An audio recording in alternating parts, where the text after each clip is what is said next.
2 minutes. What? Most will not take 2 minutes. Where? In the speakers. Oh, Is that okay? I mean, get 2 minutes. I don't think most. Sometimes they do. Sometimes they take.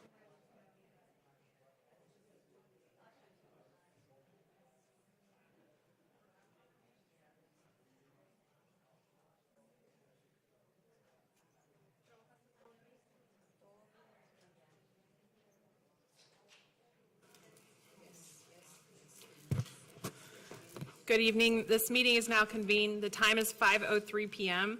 I would like to ask everyone to please silence all cell phones. A quorum of the board members is present in the board auditorium. They are from my right on the platform: Cassandra Ozanne Bandy, Michelle Cruz Arnold, Jeanette Garza Lindner, Angela Lamont Flowers, myself, Audrey Mominai, Rick Campo, Rolando Martinez, Paula Mendoza, and Adam Ravon. If there are any elected officials, I see at least one, in the audience this evening, please stand and be recognized. Oh, I see two. Thank you for being here tonight. Thank you, trustees, for being here. Our first order of business is to hear from speakers to agenda items. We are glad you are here, and we are looking forward to hearing from you. Public comment during school board meetings will only be available to those persons who have signed up to speak prior to the meeting time per current protocol. Verbal and other disruptions by persons during the school board meetings are not acceptable, as they inhibit the board's ability to conduct business and the public's ability to observe those processes. Persons who participate in such behavior will be given one warning, and if the behavior is repeated, they will be asked to leave the meeting. We have 22 speakers registered this evening. Each speaker will be given 2 minutes to address the board per board policy. We ask that you please stay on topic and refrain from naming individuals, especially students, as their identity is protected under the law, but you may name your own child. I ask that you please respect our procedures and the other speakers and end your comments promptly when your time is expired and the timer rings. If you are signed up to speak via Zoom, we must see you live with your camera on as you speak. The first item held for registered speakers is the workshop topic, Goals and Constraints. Sarah Rivlin is our first speaker this evening. Please approach the microphone. This speaker is also registered to address item 1. After her will be Michelle Williams and Amy Kirshen. Ms. Rivlin, please go ahead. Hi, my name is Sarah Rivlin, and I'm speaking today about the future of HISD, their goals, and on behalf of an NES teacher who is afraid to share her testimony for fear of retribution. I will have been a teacher for a decade. I consider myself an experienced educator who yearns to sharpen my skills and hone my craft so I can be the best teacher for my students. After teaching science of reading to a population of newcomers and emergent bilingual students, I feel like my hands are tied because my administrators have told us not to read to students. However, many of my kids cannot read in English or cannot read well. Therefore, it's appropriate to model for them what good reading is and how they can think about what they are reading. Mr. Miles, you might feel that our kids don't have time, but as Martin Luther King Jr. has said, the time is always right to do the right thing. And the right thing is to provide a special program with authentic support for our emergent bilingual students. Experienced teachers don't want fake support where we get a good score on our spot observation. We demand authentic support that is grounded in research and best practice and facilitated by experts and mentors. We don't want a 1-hour training after which we magically become experts. To truly learn, we need time, meaningful feedback, and opportunities to make mistakes and not be penalized as we learn from them. Thank you. Thank you. Our next speaker is Michelle Williams, followed by Amy Kirshen, and then J. Allison Chapin. Ms. Williams, please go ahead. Williams, Houston Education Association. Mr. Varon said that you all are the guardians of the institution and its resources, and I intend to do so diligently. Teachers are HISD's greatest resource. According to the RAND Corporation, teachers matter more to student achievement than any other aspect of schooling. Contrary to what Mr. Miles says when it comes to student performance on reading and math tests, teachers are estimated to have 2 to 3 times the effect of any other school factor, including services, facilities, and even leadership. Here's some constructive feedback for the Board of Managers. Children become critical thinkers and problem solvers when they have a model for these skills. Teachers' lessons in HISD are being replaced by superficial and low-rigor instruction that will not create anything but failure. Children become what they see. The goals that you're setting for improving student outcomes will not be met because you all are allowing teachers in HISD to be harassed, bullied, and disrespected in unimaginable ways by the Miles administration. He says that we can't continue to do the things that we always done. You know why all those other school districts have not made gains? Because they're doing exactly what he's doing to teachers. And you're not going to make any gains. You're not. So if you want to right this ship and not sink it further, then you need to treat teachers with the respect and the dignity that they deserve. Thank you, ma'am. Our next speaker is Amy Kirshen. Ms. Kirshen? No? Okay. J. Allison Chapin? And she will be followed by Francisca Moreno and Trista Bishop-Watt. Good evening, my name is Allison Chapin. I'm really sorry I couldn't be with you at the last meeting, but I never got the link to attend via Zoom. Apparently, I'm not the only person who's had that issue. I'm also here tonight to tell you about your goals and constraints and how they affect people's lives. I'm going to read you a story on behalf of an NES teacher who's afraid to share her testimony for fear of retribution. I'm an experienced educator with over 10 years teaching experience. Before moving to this NES school, I was a teacher leader at my campus. With my experience and success in teaching, I thought I would be a great fit for the NES campus. I was hopeful and eager to help more kids. That was the start of the school year. Now I wake up in the morning with tightness in my chest. In fact, one morning I thought I was having a heart attack and went to the ER. It turns out I was having an anxiety attack. I want to take care of me, but now teachers are getting write-ups for having excessive absences when they have had only 3. We have our allotted PTO, paid time off days. You can dock our pay if we go over that. But to threaten our livelihood when we are within our rights creates a hostile work environment. If we speak up, we can be reassigned or terminated, which we know has already happened. Again, teachers like me are worried about being next on the chopping block. There are a lot of good teachers at my school, but so many are scared of losing their jobs. As you plan your goals and constraints, please remember having healthy, highly qualified, certified teachers is critical to having a high-performing school and district. And that's her 2 cents. Thank you, ma'am. Our next speaker is Ms. Moreno. Is she here? No? Okay. Trista Bishop-Watt. She'll be followed by Placido Gomez. Yes, ma'am. Good evening. I'm Trista Bishop-Watt, and I represent Houstonians for Great Public Schools. Thank you for engaging in a robust goal and constraint setting process. This work is one of the most critical duties of a school board, and we greatly appreciate the thoughtfulness with which you have approached this responsibility. Overall, the proposed goals presented are ambitious, appropriately student-focused, and combined with restraints, demonstrate a clear commitment to publicly monitoring the intervention exit criteria.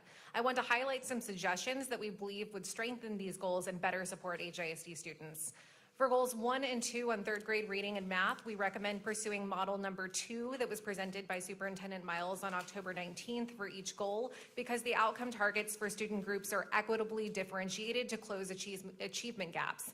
We suggest adjusting the first few targets to be more ambitious so clear progress is demonstrated early on, even if larger gains are expected later in implementation. We would also suggest a goal progress measure that focuses specifically on student performance at NESA campuses.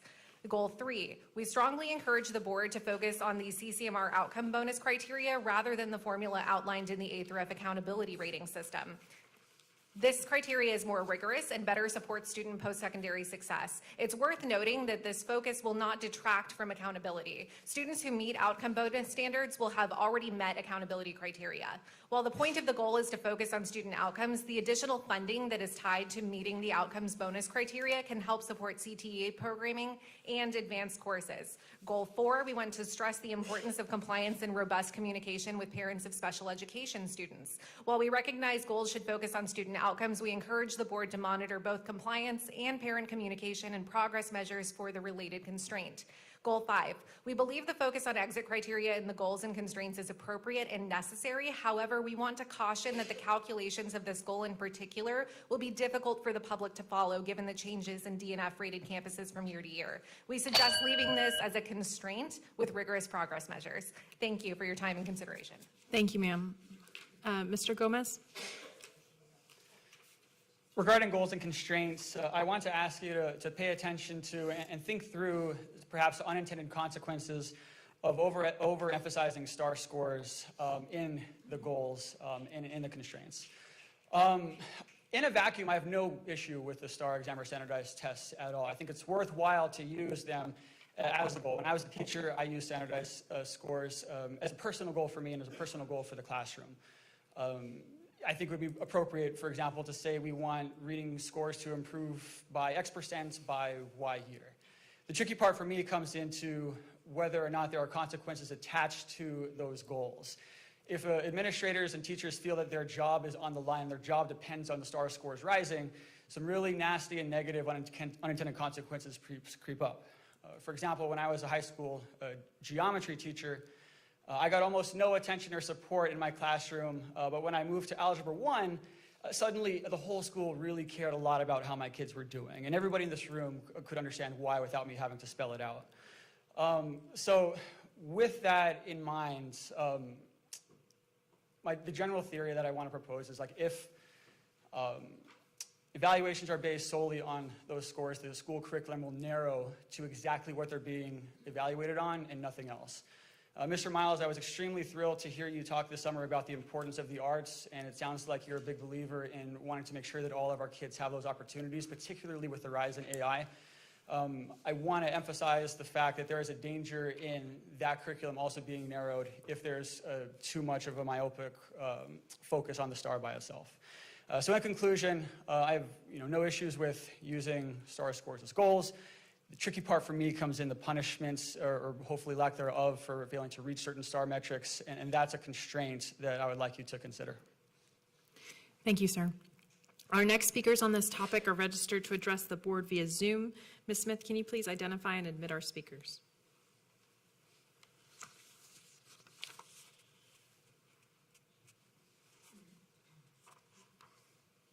I want to emphasize the fact that there is a danger in that curriculum also being narrowed. Ms. Ward, while I turn on your camera, you may begin. Hello, I'm with two daughters in HIV. Here's what keeps me in education. On Halloween this week, someone yelled out Ms. Vava. I couldn't recognize the man at first, but then he said, class of 2007. It was Sean. He has 3 kids now and is working in a school. I taught Sean at Lee High School at a time where I trusted my principal, Steve Amstutz, loved my colleagues, and the tax test was just a test. I was Teacher of the Year, ran the literary magazine, and had poets and writers visit to do workshops. Seeing Sean felt like the universe telling me to stick around a little while longer. But here's what is pushing me out of education. If I taught in HISD, I would get fired. I have lamps and dim lighting. I miss school due to a disability, to consult, and yes, to hang out with my family because I'm not a robot. I have art on my wall. I do peace circles because I practice restorative justice. I have a tea station and snacks in my class. When students need a cat nap, I give them one. Sometimes I am at my desk conferencing with them to help them with their rhetorical analysis. Here's another reason I would get fired in HISD. I speak out about how I do not like this takeover, even at my own risk, because you are all very powerful and have access to even more powerful people. Angie, I pray and beg that you take a risk and speak up for people like me who have one foot out the door and are in HISD. Me leaving is not about money, but even $96,000 could not make up for the stressors on teachers. And when good teachers like me are being run off, please reflect on the role you have played. Let them take their PTO. Stop the timer and let the teachers breathe. Thank you.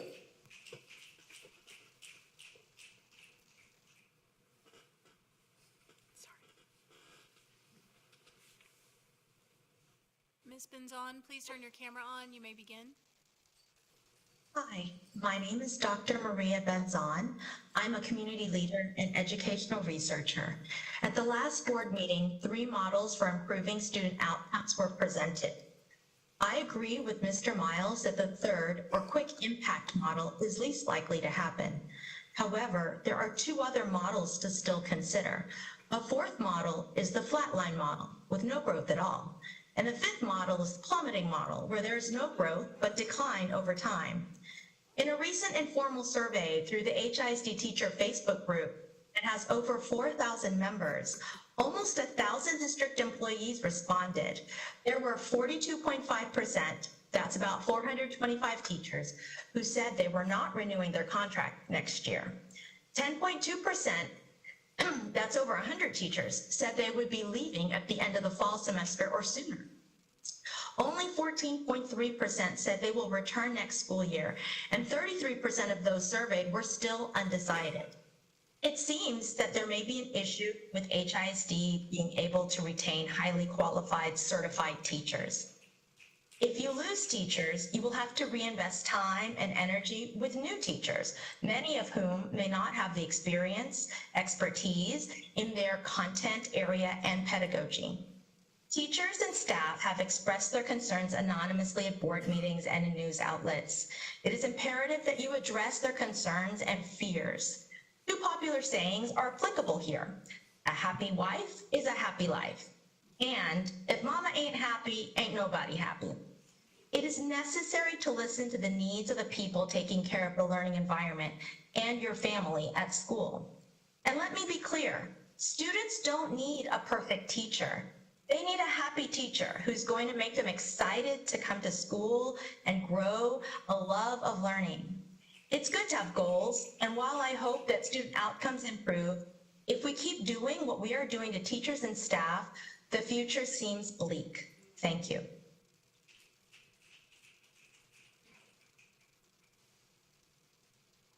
Ms. Benzon, is Adita Sage Bittner Yes. available? Thank you. They just, sorry, let me talk. They're there. Hi, my name is Adita Sage Bittner, and I'm a 4th grader at Condit Elementary. As you talk about defining HISD success based on test scores, I want to remind you that kids like me are more than a test score. At my school, I compete in UIL. Our PTO coordinates the parent volunteers to help us learn topics beyond the curriculum, such as chess puzzles, number sense, math, music memory, and oratory. Those are just the ones I have participated in, and all have been coached by parents. I am fortunate to go to a school with a PTO with parents who have the interest, time, and confidence to coach. I am fortunate to go to a school where kids have parents who expose us to new things, ensure we practice, and encourage us to achieve. However, not all kids are as fortunate.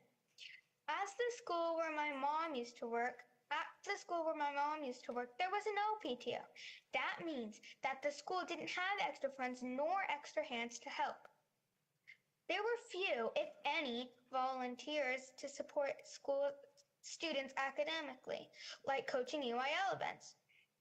I think at my school there are a lot of advantages, and those advantages can result in higher test scores. And I'm not saying that other kids can't rise up, I just think it's way harder. And in kid language, that's not fair. Viewing kids based on their star or map score is not fair. A bad score doesn't mean a kid is not smart or didn't have enough test prep or practice. Sometimes the most brilliant and intelligent students do not shine on standardized tests because they don't have standardized minds. Diane Ravitch said that, and I agree. You should too. Thank you. Thank you.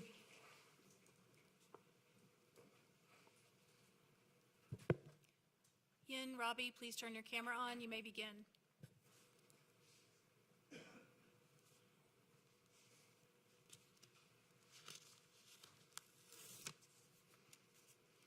Please unmute and turn your camera on.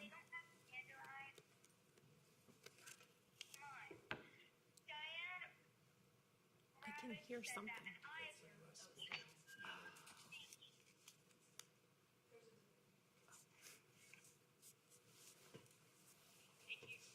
Please begin. Yin, Robbie, please turn your camera on. You may begin.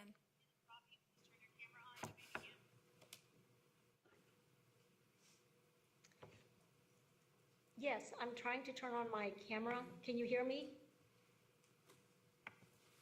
Yes, we can hear you. We just need to see you.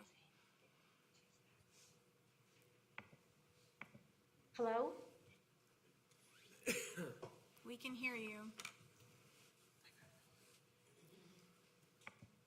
Hello, can you hear me? We can hear you. Are you able to turn your camera on? I'm trying to turn on my video, but let's see. Do you want to come back? It's not working. We can come back to you.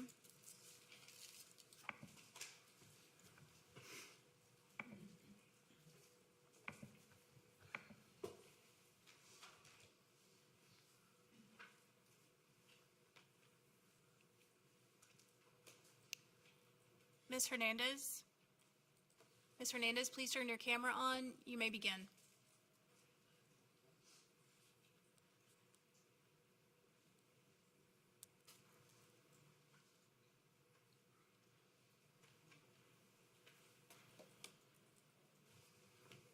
Ms. Hernandez?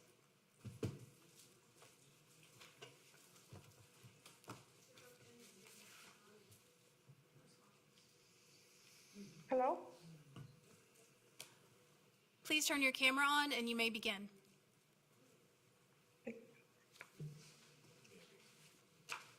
Ms. Hernandez, go Hi, ahead. can you hear me? Yes. Hi. Good evening. My name is Malay Hernandez, and my son attends Puke Elementary, now under the NES. I am extremely concerned with everything that's going on. I feel like our children deserve the best education, and this system is definitely not it. It is impossible for our kids to learn when they have the pressure of a timer and when they are not offered additional support when they do not understand a lesson because there's a time limit. You have also taken away everything our teachers have to offer with engaging, fun activities that our children look forward to. And as a parent, it's alarming to see our children are no longer motivated to go to school. Personally, my child loves school, woke up excited every single day to come to school, and I have seen how much this new system has affected him over the past months. He's not the only one feeling this way. Other children are expressing this to parents and teachers, and I feel like no kid should ever feel this way. Thank you. Thank you. Ms. Robbie, you may begin.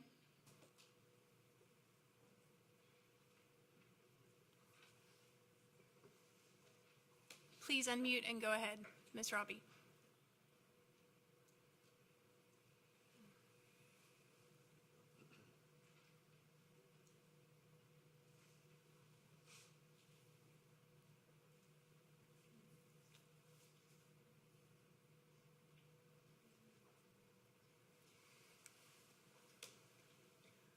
Ms. Robbie, you may begin. Yes, thank you. Yes. Hello, my name is Yin Rabe, and I'm a teacher at Billy Reagan K through 8 Can you hear me? Yes, ma'am. Yes. Can I start over? Please continue. Okay. So I am a teacher at Billy Reagan K through 8, and I have been following school start times since 2007. First, I want. Yes. Can you hear me? Ma'am, we can hear you. Please continue. Okay, because I keep hearing you may begin. So, I think you're hearing feedback. You might want to turn off your cell phone if you've got a secondary device there, but we can hear you, so just please go ahead. Okay, there we go. So, hello, my name is Yen Rabe. I'm a teacher at Billy Reagan K through 8, and I've been following school start times since 2007. I want to say to Mr. Miles that I appreciate that elementary schools for NES and NESA start at 8 a.m. I think it should be that way for all the elementary schools.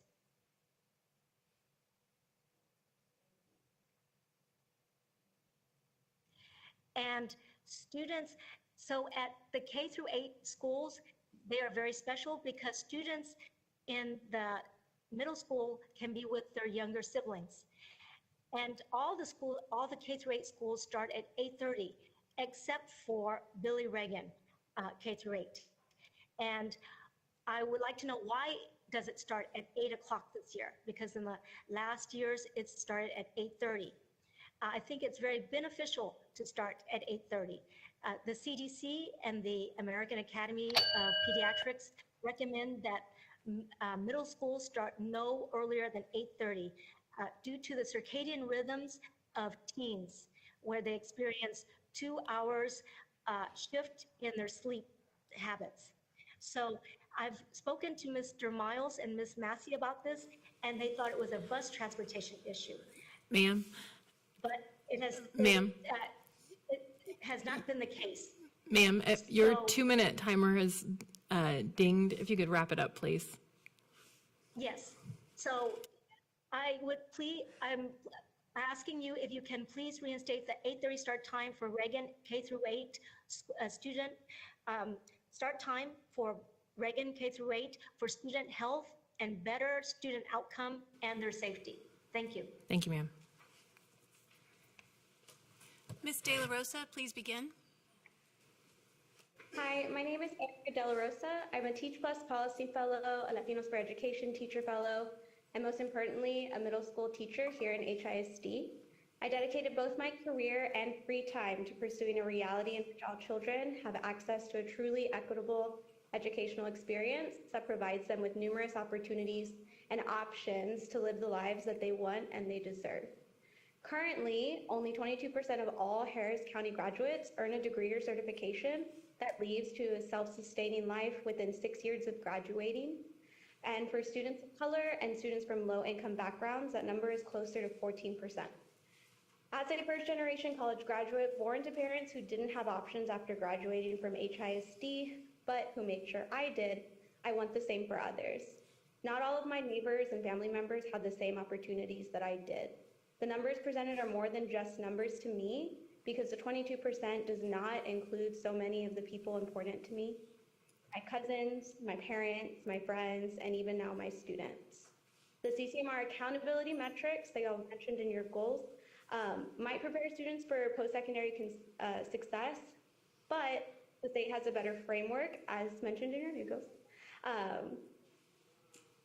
on a true post-secondary pathway. The CCMR outcomes bonus metrics are not about the bonus money alone.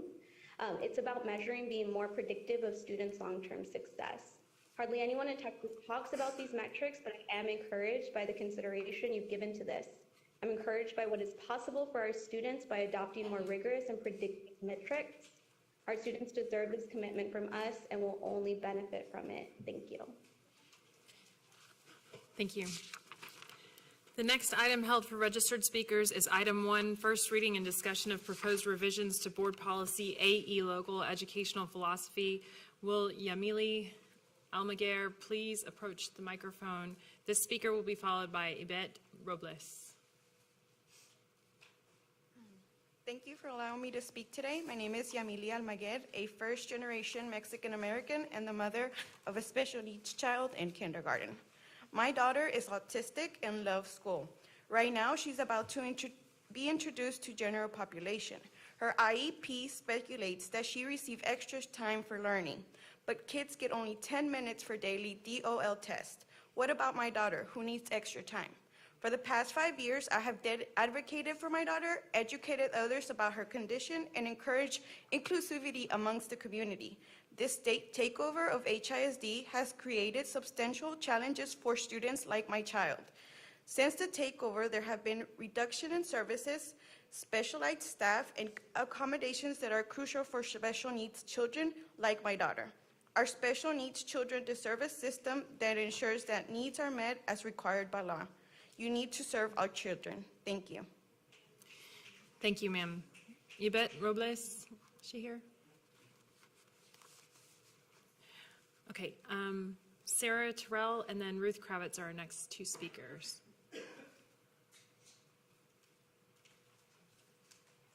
Ms. Terrell, please go ahead. Your philosophy is accountability, yet you set the goal of only 1% improvement for Mr. Miles next year. You've all shown the slides at community meetings emphasizing the more or less 30% education gap and insisting that only Miles' drastic change can possibly reverse it. Miles presented you 3 goal options: 3% every year, much too hard, or 2% a year to fill that 30% gap, still too hard. Miles recommends 1% improvement for next year for HISD to actually, I believe, slow its recovery from COVID. This is just insulting. You and Miles trumpeted wholesale systemic reform to change everything. No other solution would work. He's beating up on teachers and you support him, all for the goal of closing the education gap. High expectations, no gain without pain. With accountability for Miles, though, the tone changes. We don't want to set pie-in-the-sky goals. Be realistic. Big challenge. Really tough. Where is the urgency and desperation from last summer? Test intervention strategies like NES typically show the best gains early, so he's guaranteed to meet that 1%. You literally let him choose the model with what he said was a most likely outcome. This is the opposite of stretching or incentivizing. All this destruction for no expected gains. And any higher expectations for out years can always be ratcheted back later, and we'll blame that on culture change. 30% gap divided by 1% a year is 30 years. $250 million times 30 years is $7.5 billion. But you won't hold Miles or yourselves accountable. This is accountability avoidance. If your real goal is to destroy HISD, bankrupt it, and drive away all its teachers and students, you'll soon be there. Our next speaker is Ruth Kravitz. Ms. Kravitz. Ma'am, please go ahead. Good evening. My name is Ruth Kravitz. I've taught 3,000 students. About 200 of them became teachers, many in Houston ISD. When they contact me, I listen to them carefully. This morning, one of them said, "Good morning, Ms. Kravitz. If I'm fired in HISD right now, will I lose my license?" So I thought I'd talk about that person for a second. I taught them calculus 20 years ago. They've been a teacher for 5 years. They were beginning teacher of the year. They were HASB teacher of the year. They were teacher of the year for their whole school. They love children. They say that their singular focus in life is to help their students become better, to have better lives than they had. I remember this young person as a 17-year-old. She lived in public housing. She worked really hard. My students told me that when they became teachers, that they wanted to become teachers to help students learn how to think. And she's telling me today after school that she's concerned that she can't teach her students how to think. She said, reading is thinking. She likes phonics, but after second grade, reading is about teaching people how to think deeply, how to move forward, how to have lives that are meaningful. So when we talk about all these metrics, the truth is that teachers who are extraordinary are concerned that they'll be fired for nothing. So what I'd like to say to all the parents and teachers out here, that if you're going to be fired for anything, get yourself fired for something. If you're a parent who cares deeply about children learning, then stand up and opt out, then write letters to the editors, then speak forcefully, and that you, Mike Miles, who cares about kids, and you, the Board of Managers, who care about kids, put your money where your mouth is. Thank you, ma'am. The next item held for registered speakers is closed session. Deliberate the duties of the superintendent of schools, chief officers, assistant superintendents, principals, employees, and board members. Evaluations of the superintendent, consideration of compensation and contractual provisions of same. Will Diana Candida please approach the microphone? This speaker will be followed by Jessica Campos. Yes, ma'am. My name is Diana Candida, and I have a first grader at HISD. I'm here to speak on this agenda item regarding personnel duties on behalf of an experienced early childhood teacher at a non-NES school who fears retribution. The teacher stated, "I have always taken great pride in setting up a positive environment in my classroom. I believe that my classroom is safe, inviting, and organized to support learning. Even with the mandates to keep the room bare, I try to make it inviting and fun for my students. The fire marshal guidelines have been met. The layout and organization of materials allows children and adults to move around the classroom effortlessly. And yet, I receive negative scores for my classroom culture and organization. Furthermore, my administrator moved my classroom around to what they thought it should look like. Children are motivated to learn when provided with a high-quality classroom environment where they feel safe and valued. Parents specifically requesting for their children to be in my class is in part because of the effort and thought I've put into creating a welcoming environment. Teachers like this one, who spent over $600 of her own money to create a warm and inviting classroom, are doing what's best for their students. They're reprimanded and told to make their classroom more sterile, to go with Mike Miles's hospital analogy. As a result, children feel less valued and thus are less engaged. The teachers feel demoralized because instead of their efforts being lauded, they're being chastised. It's become obvious to me, attending these meetings, that the board does not listen to what teachers, students, parents, and community members are saying. How many more complaints, pleas, and heartfelt testimonies will it take to get through to your hearts and your consciences? I ask parents and community members who are listening today to work to end the takeover, regain an elected board, and support our public schools. Join HoustonCVPE.org today. Thank you. Our next speaker is Jessica Campos. Is she here?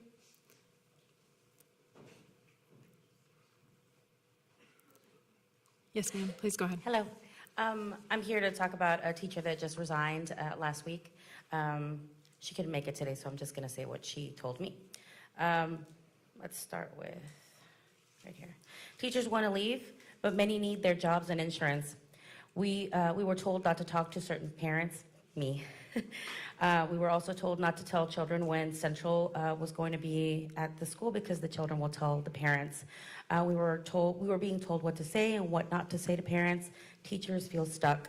I don't care how much money they are willing to pay me. They will not take my soul. This curriculum is not even aligned with the STAR test. Their propaganda is false advertisement. They are picking and choosing parts of Eureka and calling it Eureka. They are tearing our system apart. Some teachers just fix the curriculum as they go. Hey, I'm not a curriculum specialist. Did you know that their motto at their first teachers meeting was, "We're going to fly a plane and build it too." Is that safe? They are really working as they go. Sometimes I walk through the school looking at the kids' faces, hoping to find a glimmer of happiness in one of them, but I don't.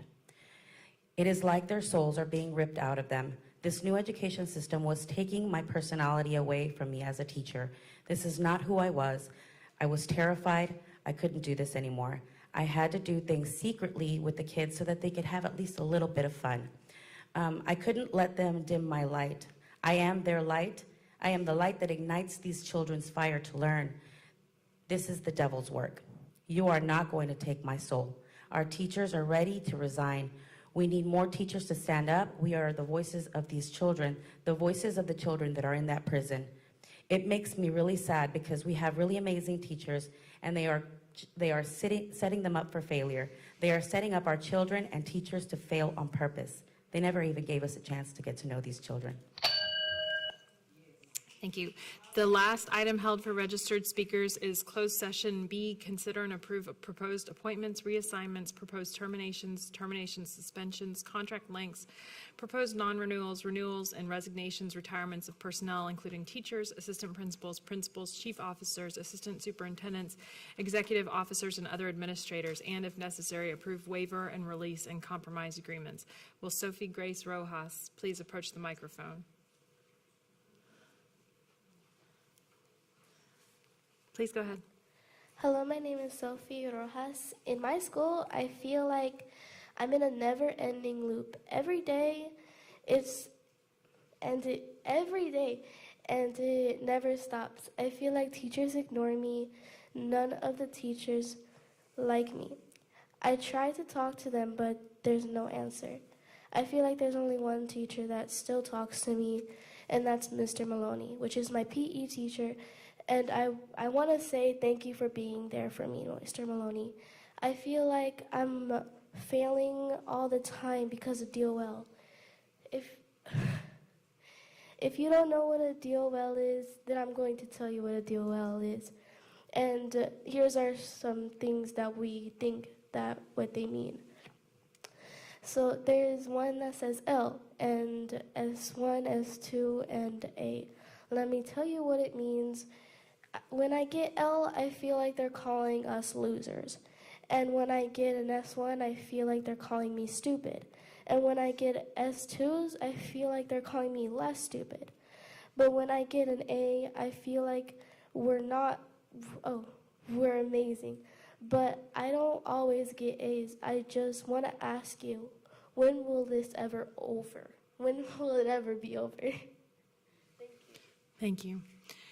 Our next speaker on this topic is registered to address the board via Zoom. Ms. Smith, can you please admit Melissa Yarbrough? Hi, thank you. I first approached the board in June when my child's NES school lost the majority of its teachers to reconstitution. We were promised that they would be replaced with even better teachers. Now, because of your rules, you're running off the ones who came to replace them. My daughter lost her math teacher just a couple weeks ago, and the math teacher left not for something unrelated to NES policy. The straw that broke the camel's back, on top of all of the difficult things that she was dealing with, was being told that she couldn't miss the days that she needed to for family medical issues, even though she was within her 10 days. So this whole new policies that you're creating are running off the teachers that came in to replace the teachers that you ran off. At what point are you going to run out of teachers to replace the ones that you're running off? I understand how she's feeling because as a teacher myself, I've noticed that we don't get support anymore. Learning and teaching is not an exact science. Yes, there is a science to it, but it's also an art. We are dealing with humans, not robots. The children are not robots, the teachers are not robots. It's messy, but we learn and we get better and we constantly improve. And anyone in education understands that, but it seems that the board and the superintendent do not understand that. Instead of berating teachers, you need to support teachers. Stop running them off. Stop scaring them off. You are going to run out of replacements. Thank you. Thank you. That concludes our hearing of registered speakers for this meeting. Thank you to all of the speakers. Tonight's meeting follows up on our October 19th workshop to discuss goals and constraints in accordance with the Texas Education Agency Lone Star Governance Continuous Improvement Model and the framework for school board development. This model and the framework ensure that Texas school boards each create a shared vision that promotes improved student outcomes. This is done in collaboration with the superintendent as a governance leadership team and incorporates the vision and goals of the community. The team develops student outcome goals as well as superintendent and board constraints to monitor progress and accountability for achieving those goals. The goals and constraints are described in Board Policy AE Local, Educational Philosophy. So tonight we're completing our discussion of the goals and constraints to consider a first reading of proposed revisions to AE Local. I would like to invite Board Coach Ashley Paz of Collective Leadership Strategies to the podium now to lead our discussion.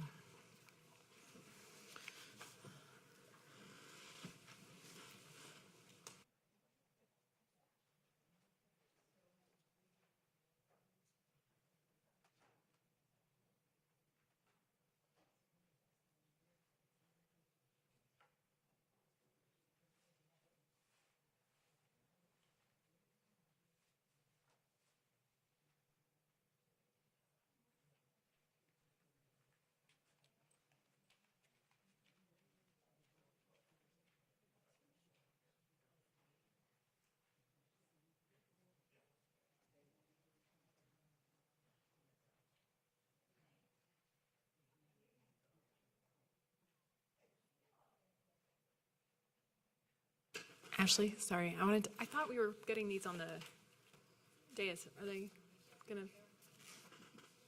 Okay, thank you. Sorry, thanks.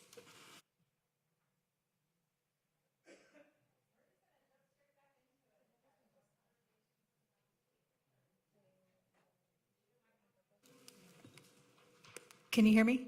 Okay. Great, so we're just gonna jump straight into our conversation, picking up where we, by reviewing what we had discussed 2 weeks ago on October 19th. So the first part of our conversation today, we are going to briefly review the vision statement that was that y'all discussed pretty extensively last time.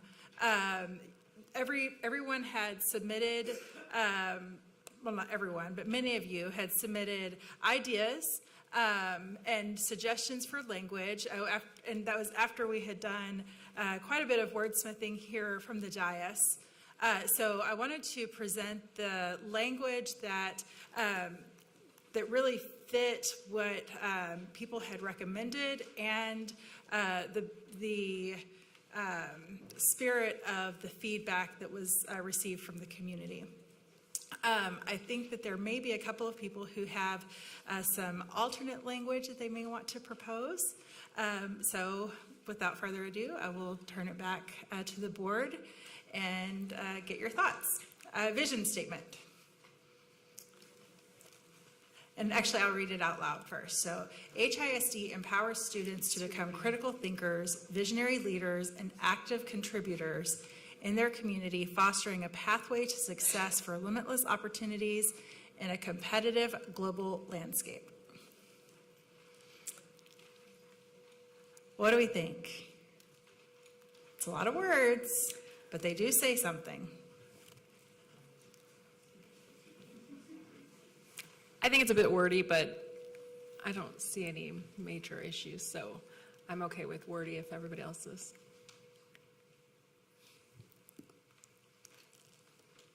All right. I'm good with it. I think it embodies the discussion we heard from the community with all the sort of right, kind of emphasis and broadness as well. Great. All right, if there's, is there any other discussion before we move on? All right, then this is what we'll see in our final policy. All right, so moving on to student outcome goals. Goal number 1, the percent of third grade students in Houston ISD earning meets grade level on the STAR reading test will increase from 41% in June 23 to 56% in June 28. And then below that, you have the student groups that are reflective of those that are required in the closing the gaps criteria from the state accountability. So this provides the board with the opportunity to monitor not only the aggregate goal, but also individual student group performance, and really lean into a conversation around closing the gaps.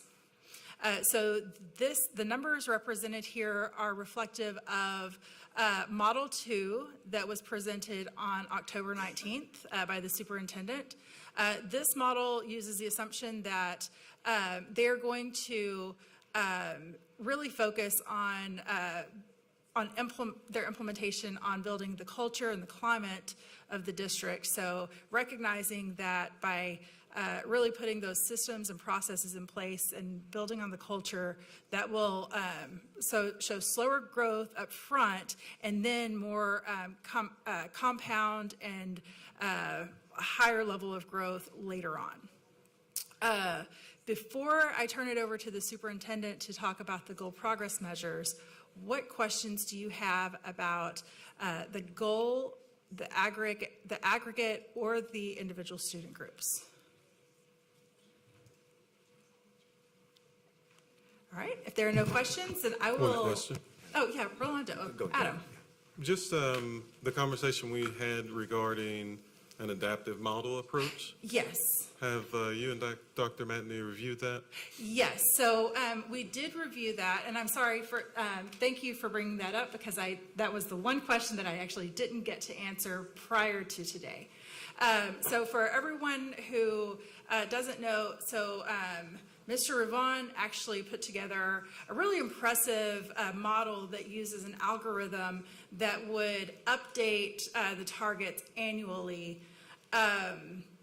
So each year it would, I don't even know the best way to describe it. It was very advanced, and it was something that was extremely impressive that came from a brain that works much better than mine does.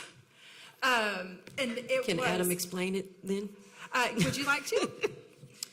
Yes, I don't mind if we have time now? Well, so we do, but before, so I'll give you, actually, let's go ahead and introduce it. Emily, could I send to board service maybe the slide deck? Is Emily over there? No?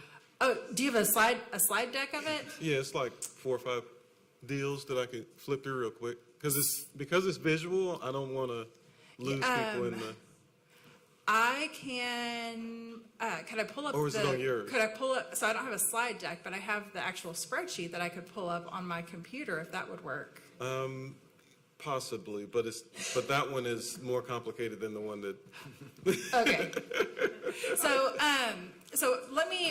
before we get into this, let me answer the question first, because I think this might actually, so it was an impressive instrument, and it was something that I think that we could definitely pursue moving forward. That said, it really is important for the board. So there are really two things here. One, there is the actual, so the board needs to set targets that are clear of what's going to happen. So you set targets, and they should not change from year to year. So they should, they will change, but you shouldn't be making changes to the targets that are forecasted.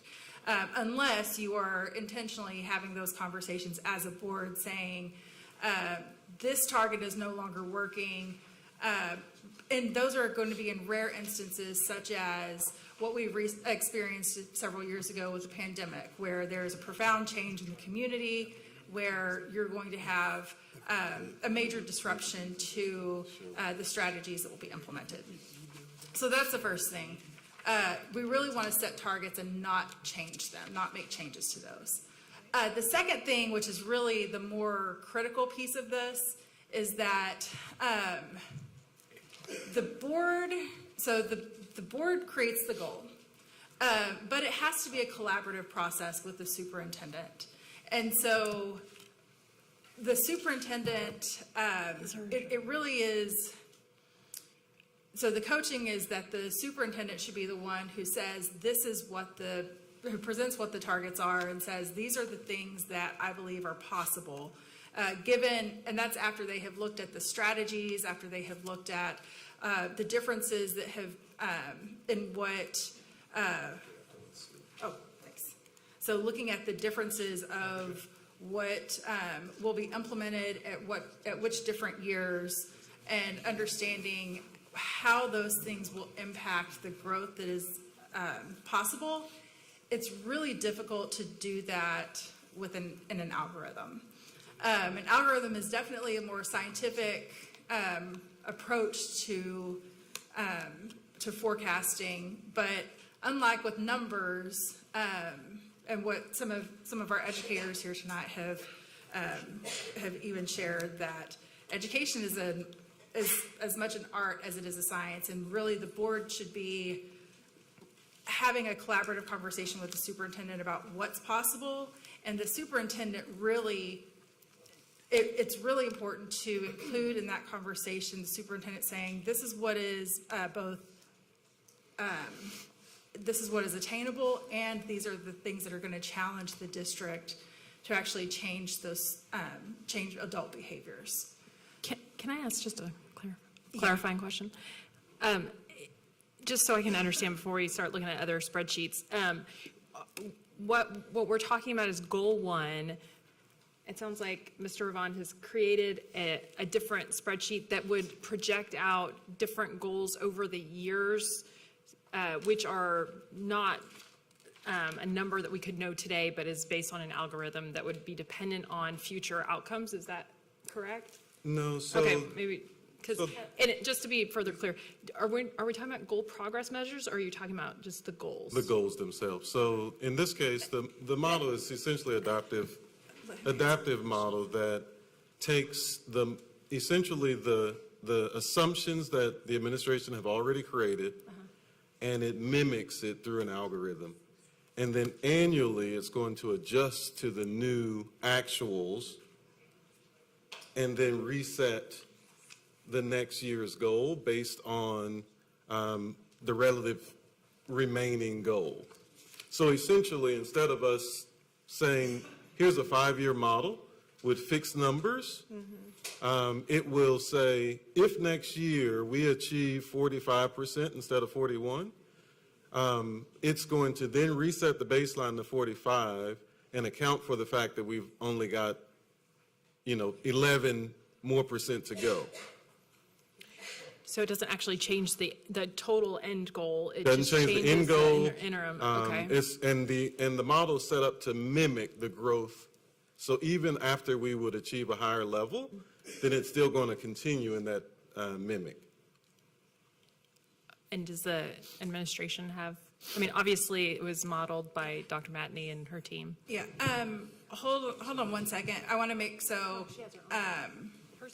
Ms. Flowers. I'm just trying to get question. clarification. Before we go into a different presentation, are we dealing with what's here? Or because I don't want us to have a discussion for the sake of having a discussion. So I feel like we're getting a little derailed. So I'm confused. Can you just direct us onto what the options are? Or if this is a possible proposal, I'd like us to be able to have some feedback before we go in another direction, because I'm actually not going to go in that direction. Can I have a related item, which is if there's generalized consensus among the board about a model versus another model, is it worth it to have the discussion on an alternative? And I don't know if this is the place to do that. We need to do that, or if not. It's a question. Well, it sounds to me like the alternative can be discussed in the future, because it is really a future-looking thing that happens once we know what the first benchmark is. So I would suggest that we stay with the benchmark, decide how we're going to measure the benchmark, and then if there's an iterative process later on, where we already blew out, hit the third year of the goal, then we can look at it and say, let's change it, and maybe But that use that actually model is not then. best practice. That's what I'm can you Oh, direct us back to? But guess what? We don't have to make that decision today. We don't, but I want to go on record to say that I heard you say, and it is best practice, that we set the goals, and unless there's catastrophic change, we do not move the needle. But again, I feel like a question was raised and we're going in a different direction. Also, can the folks in the audience please, I know we're having a discussion up here, but I can hardly hear. So if the folks in the back can please keep it down, I appreciate it. Thank you. So let's back up just a minute. So there are a couple of things on the floor here. So first, Mr. Yvonne prepared this model. And it is, so what I understand is it applies primarily to these numbers that I just highlighted on the screen. So not the end numbers, not the beginning numbers, because those are numbers that are set, and not the end numbers, because that's where the superintendent said, like, that is the distance that he said that they can go. It's really these middle numbers, the annual targets. So my challenge is I don't know enough about the actual model to be able to speak to it. So it's the will of the board if you would like to hear more about it, about how these numbers in the middle might be forecasted. Again, my coaching is going to remain the same, that these are really numbers that the superintendent has, like, it's really important that the superintendent be the one to select, to identify, this is how far we can go at different stages based on what strategies will be implemented at what times and how resources can be allocated. That said, not knowing enough about the model, I don't know if that is a differentiation between what the expectation is and what is possible. Yeah, so what I'll state is, just real quick, is that my intent is to support the outline, the construct of the model that's as it's designed. So the algorithm mimics it almost to the T. The difference is the challenge that's presented when actuals come in, they're never going to match the number exactly, regardless of what model we design. However, if we come in at the end of next year higher or lower, what the model does is adjust to account for that discrepancy. So if we are higher, for instance, and I use 45 as just a number, say we come in at 45, well, we're already hitting 2025 goal. So next year's discussion is about continual growth, but it's not really targeted based on the numbers we've got. So what the model would do is say, we hit 45, and our expectation is that it will continue to grow. So the goal will continue to adjust accordingly. If we fall behind, and it'll also provide for it not to be an extreme adjustment. So Ma'am, please. So that's the only difference. So the idea is we're setting goals. And if we set goals that are fixed for 5 years, we know we're not going to hit those numbers specifically. The model just accounts and provides more flexibility to be able to get there in the interim, so that we're not, so if we achieve higher growth, we want to celebrate, right? I agree. So I think there's two unintended consequences, but really my question is for the superintendent. Have you looked at this model, and are you comfortable with what's presented on the screen, or do you prefer Mr. Vaughn's model, or what's your view on it? So I understand the model. It's an adaptive model once you set goals. The question is, right now, for today, the numbers that you have on the page are the numbers you have on the page. The model can't change any of those yet because we are where we are and we haven't taken the test yet. So I think the discussion tonight is, are those numbers the right numbers for now? What Mr. Ravon is talking about is a discussion the board should have in the future. I agree with Board Member Campo. If we should have, a big discrepancy, then we should adjust, and that's what Mr. Ravon is talking about. So I think we don't need to make that decision tonight. I think even using an adaptive model, you still have to buy TEA's standard, and what you've talked about, you have to have a target every year. So right now, these are the targets that are under discussion, not whether or not we change the targets if there was a big discrepancy. Yeah, and actually, as you've said that, one of the things that stands out is that these aren't even really TEAs. Like the rules about the targets aren't really even set by TEA. They're set by the Texas Education Code. So it was the state legislature. And so even the types of, so the district can't even change the types of student groups that are reflected because they have to, there are specific criteria that they have to meet. Like it has to be groups of students that are represented by at least 25 individuals or more.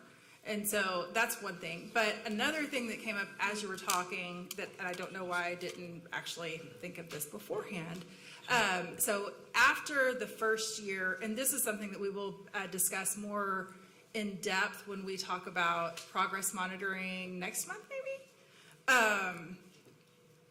So there is a part of, so we talk about before monitoring, during monitoring, and after monitoring. So in the after monitoring session, there's actually a piece that where the board should be asking, is this goal still relevant? And this is speaking, I think, exactly to what you have put together. And so thank you, Mr. Miles, for jogging my memory, because I think that is actually exactly so something like this could be very helpful in the future when that conversation comes up. And it usually is about after the first year, the first time that the board monitors the annual summative goal. So you'll look at your goal progress measures once a quarter, and then at the end of the year, after the accountability ratings and star results and all of that comes in, you'll look at the summative information, and then you'll ask yourselves, does this goal still work for us? And it's not a suggestion to change the goal necessarily, but if you have hit an early win, if you've met the goal early, or if you discover that you are way far off of where you expected to be, then it would be appropriate to revisit it at that time. Yeah, if I could, and thank you for explaining that, Ashley, because that was going to be my next question, that if we don't make a decision on the algorithm today, when do we actually have a discussion about it? So thank you for clarifying when we will be doing that. I think it's important as a board that we make a determination that whether it's the first year or 6 months, we decide that we're going to review it at this time and make the adjustments appropriately. So I had, I would say, a privilege. I went for the first time to Council of Great City Schools last week, which is a council of some of the largest school districts across the country. It's my first time. A lot of data, I would say that. For a new board member, it was helpful. I've never been there. And so some of the information they presented there was that really districts that are having success when it comes to outcomes, and this is success, right? It's usually, 2%. That's what they're looking for success across the country. So I'm glad to see that we're making an effort to make substantial changes and enhance student outcomes to 56%. That's 15%. My only concern, Superintendent, would be that first year. I believe in one of your previous conversations, at least the last time, we said it was 1.5. We could round it either to 1 or 2. I personally would like to see at least 2% during that first year. And that's actually success across the country. And so because of that, I would actually encourage you to do that. And the other thing, too, when we come to subpopulations, would it be any benefit to consider adding NES schools in that particular subpop in there? So we can't, I'm going to answer this part, Okay. because for the student groups, we actually cannot, so the state law actually predicates what is listed in the student groups. Yes, and obviously we have and will continue to look at NES and NESA schools as a separate category when we present. But yeah, we can follow the law for this. With regard to the 1 or 2%, we had a discussion last time about it, and it is, it's a close call one way or the other. 15% over 5 years is something no other large urban district has done. I was not impressed with the Council of Great City Schools' lack of discussion about real achievement data in most of the sessions that I went to. And you know, we're doing good work, the board is, on looking at achievement data, and we'll be looking at it every board meeting. One of the things that's really important to understand, and actually a couple comments in the public hearing tonight, public comments mentioned it, and that is you can't just think about the student outcomes or the STAR exam. Yes, the law requires us to do the goals this way, but any effective superintendent knows that it is about culture, the quality of instruction, how well our capacity is to grow students, how well our culture is around accountability, around making sure that we engage both the arts and the academics, and all of that builds the culture to get you success. It has to do with teacher professional development, principal professional development. And we are a long way from being at a point where we can say we've improved that considerably. And so it is a question, and I'll do whatever the board feels is the right answer for 1 or 2% for this first year. Can I provide a little bit of coaching around this one? And this is actually a question that comes up for every single time I do this with the board. So the question is always, how can we go faster? How can we show more growth? It is a delicate dance to be able to identify that sweet spot between what is attainable and what is challenging. You want it to be, the board has a responsibility to set targets that are going to challenge the district to change adult behaviors. That's the whole purpose of Lone Star governance. Student outcomes don't change until adult behaviors change. You're not going to change outcomes until you change the behavior. So that has to be the first thing that the board is looking at. At the same time, so when the board adopts goals that are not achievable, it begins to create the unintended consequences, such as high stakes testing. There's a difference between a standardized test and a culture of high stakes testing. One of the things that is a consistent challenge that I've seen with school boards is that they do want to, let's just nudge it up 1 or 2 points. Let's move it a little bit faster, nudge it up 1 or 2 points. But in order to really increase your targets, you have to decrease the number of priorities that you have. And so if you've got 10 priorities, then it is unlikely. I would challenge that it's probably unlikely that you will see a 15% growth if you have that many priorities. With the fewer things that you are focused on, the more likely it is that you're actually going to achieve the results that you have set out to see. Looking at just this first year, that 1%, and I think it was actually like 1.5%. And so you can have the conversation, well, it's really like a rounding error. But it is important that just to note that half of a percent can actually be the difference between being methodical and intentional about creating the culture change and having that unintended consequence of creating a high-stakes testing culture. Angela. I have a question for the superintendent. So am I hearing you say that setting the 1% then allows for intentional focus on improving culture this year? If that's what we're saying, that I think that's, Yes, I think there's the leading variable for raising achievement is how you operate your schools and the quality of instruction. That's where most districts fail. Trying not to diss past leaders too much, this district has not focused on the quality of instruction for a decade.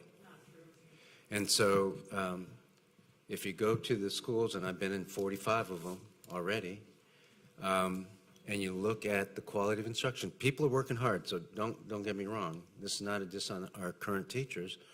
They're working hard, but there's huge gaps in the knowledge around alignment, around engagement strategies, around purposeful instruction, and things like that.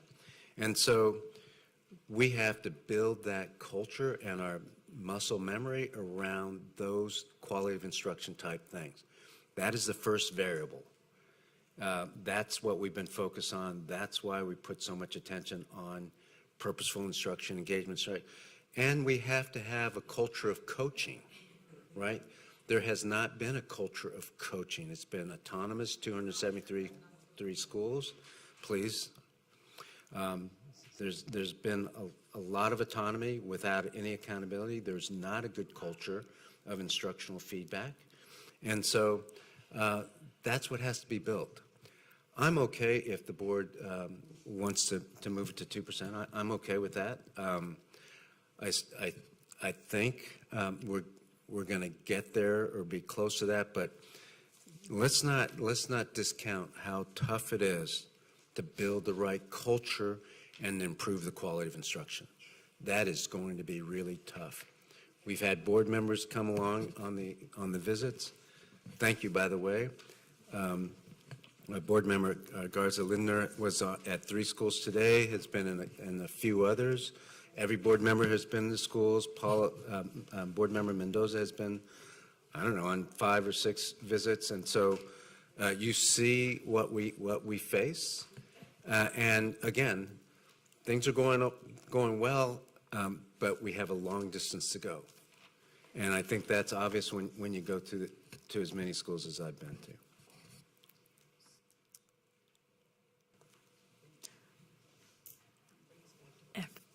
I would say let's move on.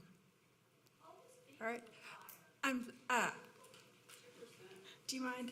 So I am, ma'am. I am deaf in this ear, and I cannot hear.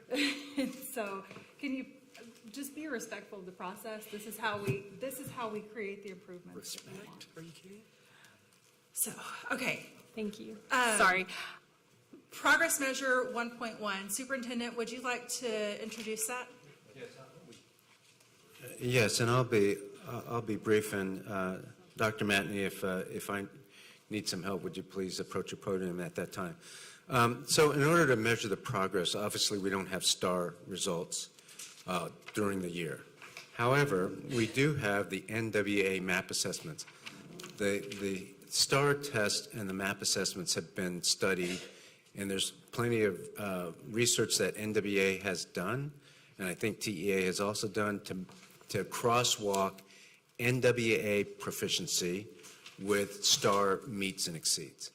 So there's a good correlation between those two sets of data.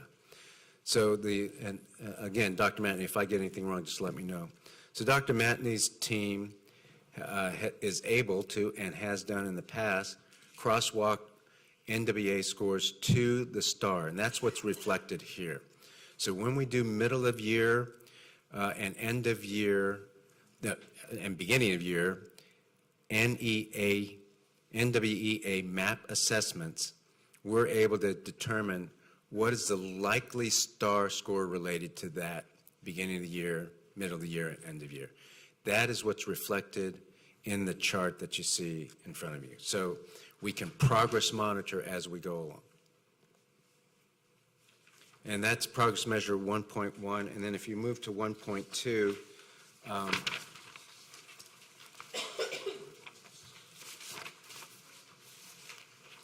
yeah, and at 1.2, we're talking about same thing, but the entire year, from September to May.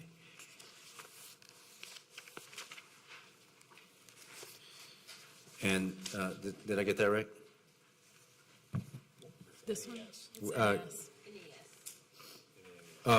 I'm sorry. Same thing, but at NES and NES aligned campuses. I have a question about that, Superintendent. Yes, ma'am. Do we anticipate the number of NES and NESA schools to change year over year as schools opt in, or as we look at achievement? I'm hemming and hawing a little bit because I don't want to be too definitive on that, because it's based on some of the accountability metrics that come out, and we want to crosswalk that with NWA scores. But the answer to your question, ma'am, is yes, we do anticipate more NES schools. You'll recall that I set a goal of 150 NES/NESA aligned schools in 4 years. We're at 85 now.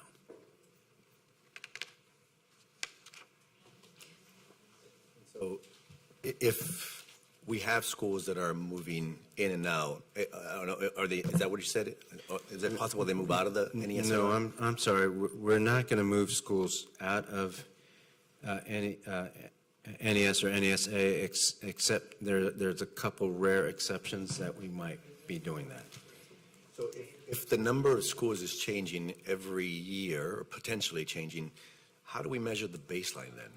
So we're going to look at percentage, but Dr. Matt, you seem like you want to answer that question, so go ahead. So to Superintendent Miles' point, the changes are going to be so minimal that there will not be great impact, but we will run models running it both ways just to make sure that that is always the concern when the denominator changes, but we don't anticipate the changes being significant enough in the denominator. So that is why we are very comfortable with this progress measure. And does the BAP follow the student? So, yes. Okay, so you'll still be able to, regardless of where they go or whether we have new students? Yes.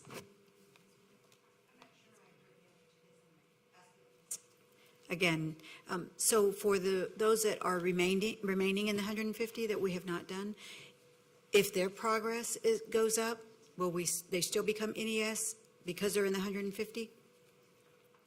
Or if they do well, will they stay outside the NES? Yes, I don't want to get too off track right here, but to answer your question, for next year, in order to be ready for next year, and also to get some input and to socialize any school or campus that's going to be NES or NES, there won't be NESA next year, but no new NESA, but NES schools, we need to make those announcements fairly early and before we get the final STAR exams. We'll have middle of the year exams, so we'll know, and we'll crosswalk the accountability metric, DNF schools. We'll walk that with NWA, and we're going to look at the budget in January, what our proposed revenue is and what our proposed expenditures are, so we have enough money to do X number of schools. And so that's why it'll be before the end of the school year. I had another question around goal progress measures for 1 and 2. So I sent a question to the administration, and thank you for the answer, and it was around leading indicators. So for instance, we are looking at the, it says alignment on the MAP scores for third graders, but my question was around, so what's going on in, pre-K or kindergarten this year is going to be an indication of what's happening for those third graders in whatever 3 or 4 years, whatever age it takes to get to third grade, whatever, like 25 or 26. And the answer to the question around that was that we will be looking at pre-K through grade 2 circle map and M-class data. I was wondering if we can actually put that, if we're going to look at that, can we actually put that in the goal progress measures, because we are calling out the NWEA map information and data that we're going to be looking at. And again, I'm wondering if we can put that we'll be looking at 2 circle map and M-class data in that goal progress measures for those two. as well. So I want to respond to that first, and then I know, I think that Dr. Matney has something that she would also like to share. So I want to, one of the things, and I did not share this at the beginning when I introduced the goal progress measures. So the board's role in looking at the goal progress measures is not, so the board creates the goal. The superintendent is the one that identifies what the goal progress measures are. And so if the board's responsibility when in this exercise is to really understand how they are predictive. So whether or not these goal progress measures are predictive or not. If the board believes that they are not predictive, then the board has a responsibility to either change really the board's responsibility is to change the goal, to differentiate what they would actually like to see.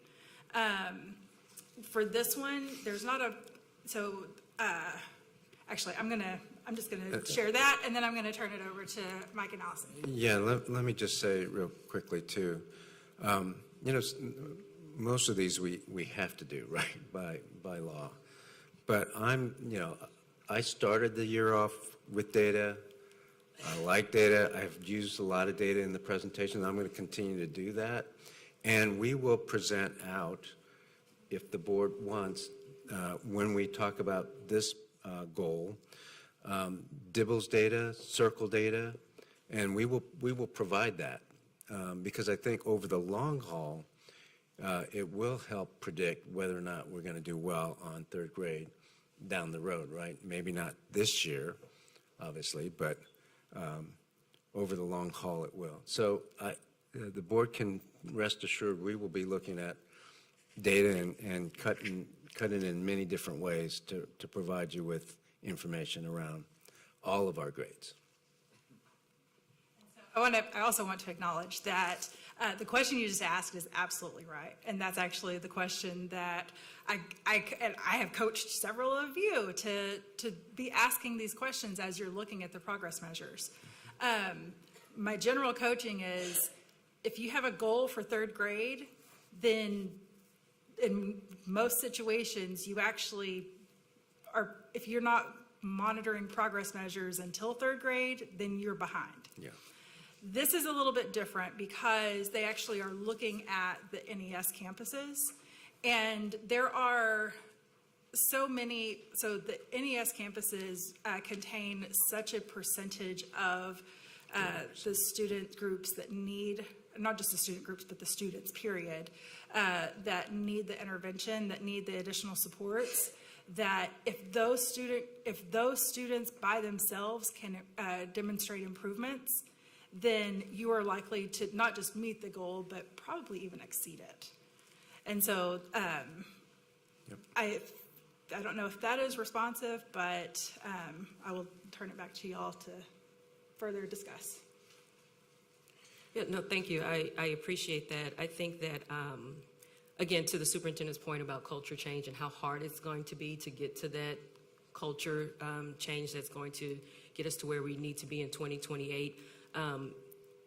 Looking at those pre-K, kinder, first, second, I think will give us an indication how things are working, how the culture is changing. So thank you. I appreciate that. And then do you want me to talk about 1.3? Yep. And then with 1.3, this is a conditional growth index, which is a specific NWA map assessment. What it does is it looks at the kids' beginning score and then predicts or sets a growth score based on the 6 million students who take this exam and where that child should be if they had average growth. And so this is conditioned on the starting point for that child. And we're hoping, in this way, every child is evaluated individually, and you can look at the growth for that child rather than the growth for the whole group. Dr. Matney, do you want to add to that?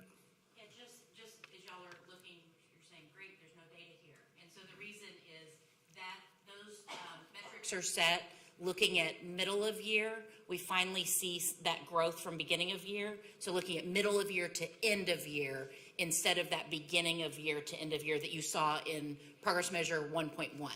So that's why this is different. Once we get through middle of year, we will then be able to have data that we will be able to show.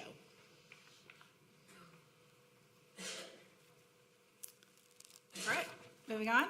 1 second, I know there was some explanation, but if you will take a moment to explore the 0.6 and how it works in relationship so the public and we can get a better understanding. Yeah, why don't you start and then I'll add, Dr. Matney. Perfect.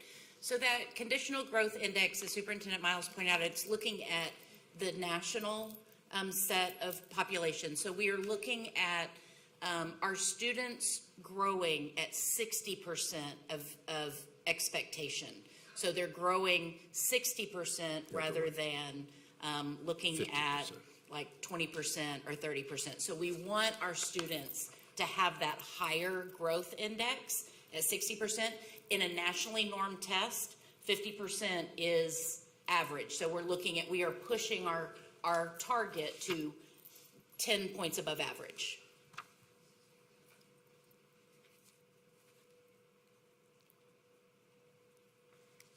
Any other questions? All right. Then we will move on to goal 2. This goal is looking at the percentage of third grade students in Houston ISD earning meets grade level on the STAR math test, that they will increase from 38% in June 23 to 53% in June 28. Superintendent, progress measure 2.1. Yes, ma'am. So this is a mirror image of goal 1, but it's math. So we still have overall in the course of 5 years a 15 percentage point increase in STAR. Again, let's not discount how challenging this will be, because the district has never done 15 points in 5 years, and so this will be a challenge. But I think it's one that we need to rise to. The goal progress measures are the same as goal 1, which is NWA MAP assessment as it's reflected in the correlation studies between NWA and STAR. Goal progress measure 2.2 is the same. It's based on the NES schools, NES and NES-A schools. And then goal number 2.3 is conditional growth. All right, any questions on goal 2? All right, we're going to move on to goal 3. And I know that we are likely to have some conversation on this one. So this is the percentage of graduates that meet the criteria for CCMR as measured in Domain 1 of the State Accountability System will increase from 15 percentage points from 70%, or so they will increase 15 percentage points from 70% for 22 graduates, which is actually the 23 baseline. But this data is there's a year lag in this data. So it's looking at the outcomes for those 22 graduates, moving to 85% for 27 graduates.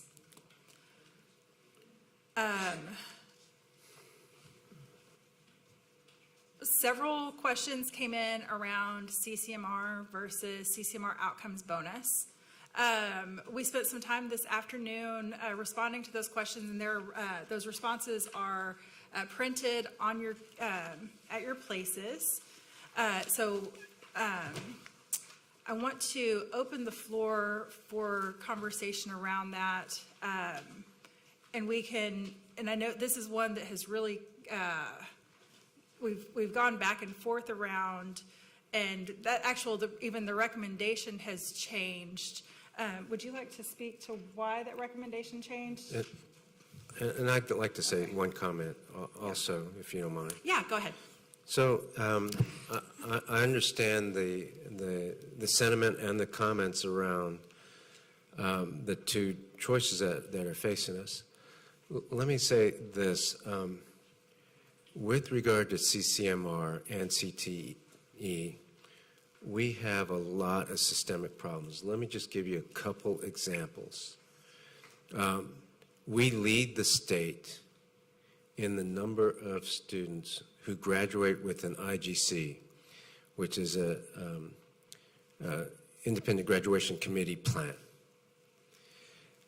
So much so that we're under investigation now, because when it's over 10%, meaning the students have not passed or have gotten their points in the EOC 1, 2, or 3, and they're not doing well in ACT or SAT, and so in order to graduate, the schools have had an independent graduation committee, and this is supposed to be exceptional, and it's not. We have 20 schools, 20 high schools, that have over 10% of their students graduating with an IGC. That is low level of rigor. That is not good for kids. Some of those schools are in the 30% range. I think the top school is 40%.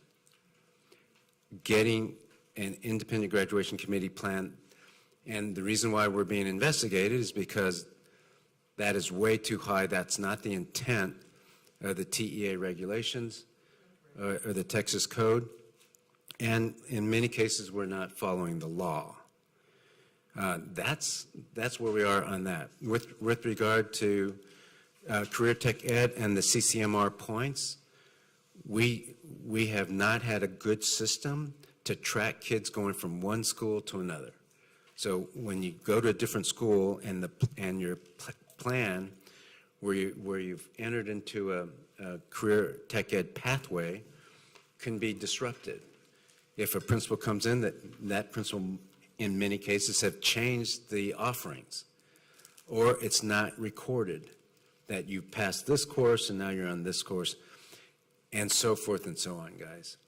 So I understand the sentiment to make it more rigorous. I do too. We're going to beef up our CTE offerings, but we're right now trying to get our systems in place to where we can actually capture the CCMR points for our kids who are in the system right now.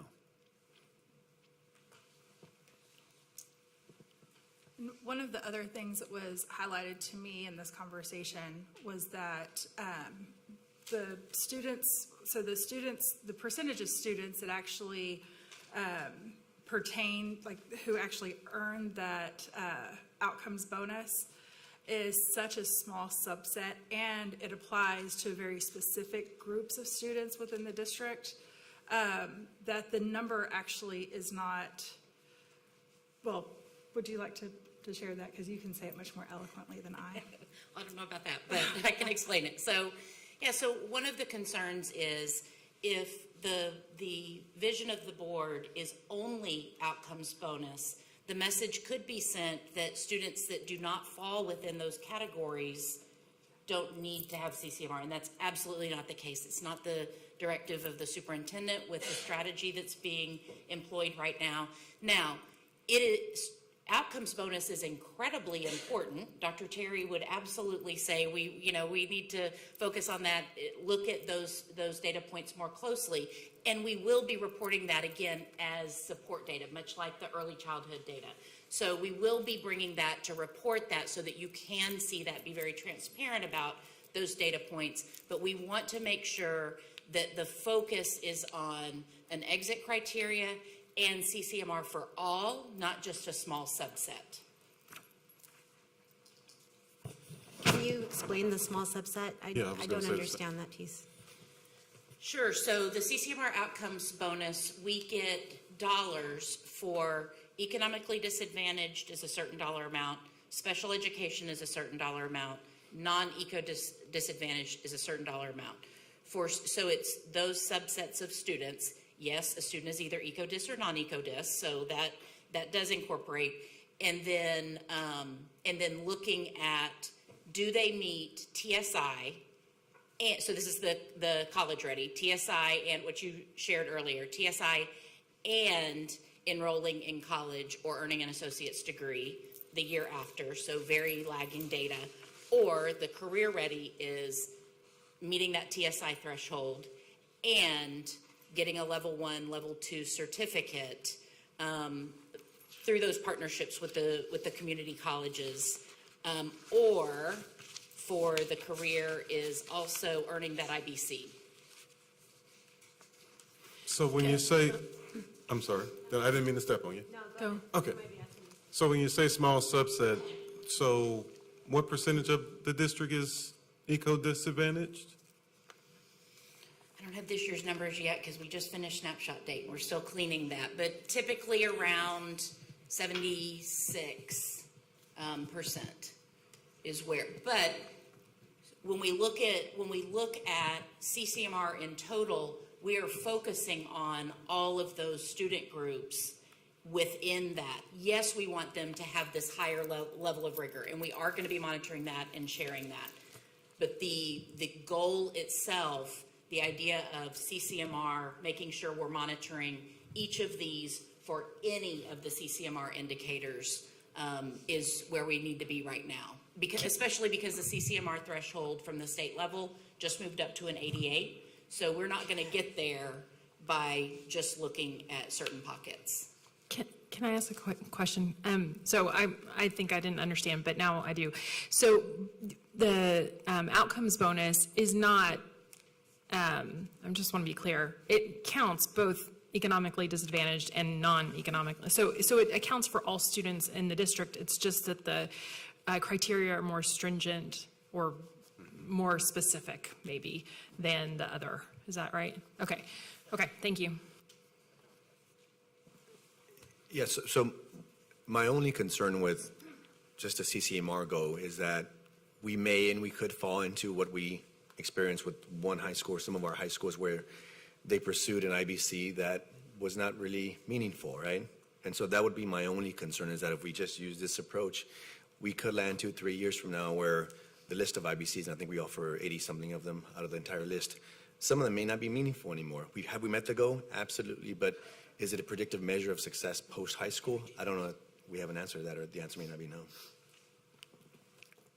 Yeah, I have a similar question. If we're covering all the students through the outcomes bonus goal, I'm trying to understand kind of the difference. I know you've explained it to us, but it seems to me that this is a more directed look at all the students in HISD rather than looking at kind of a wider swath of possibilities when you look at CCMR. Is that fair? It is definitely a separate subset of requirements. So it's a combination of requirements instead of individual requirements. And Mr. Martinez, to your point, the state updates the IBC list every 2 years to stay abreast of trends and industry standards across the state and regionally. And so the accountability system does have built in some safeguards around that, again, every 2 years to make sure that that doesn't happen. I think our concern is the state acknowledged that they find mistakes every 2 years, which is why they have to raise the rigor. So I guess my concern that we're trying to speak to is to make sure we're not lowering the bar and they go to whatever the next set of easiest are. So we understand that there's all kinds of infrastructure that needs to happen to make this work better. But can you talk to us? So let me state what we're not saying. We want to make sure it's not low bar. So if we're not going to this, to the bonus standard, can you speak to us a little bit about how y'all are directing the focus so that it doesn't become the watered down? I guess we're wanting some, that's what our concern is. That's what my concern is. Can we take a look at the goal progress measures? Because I think that might be somewhat responsive to, and we can continue this conversation, but I think that might address some of the concerns that have been raised.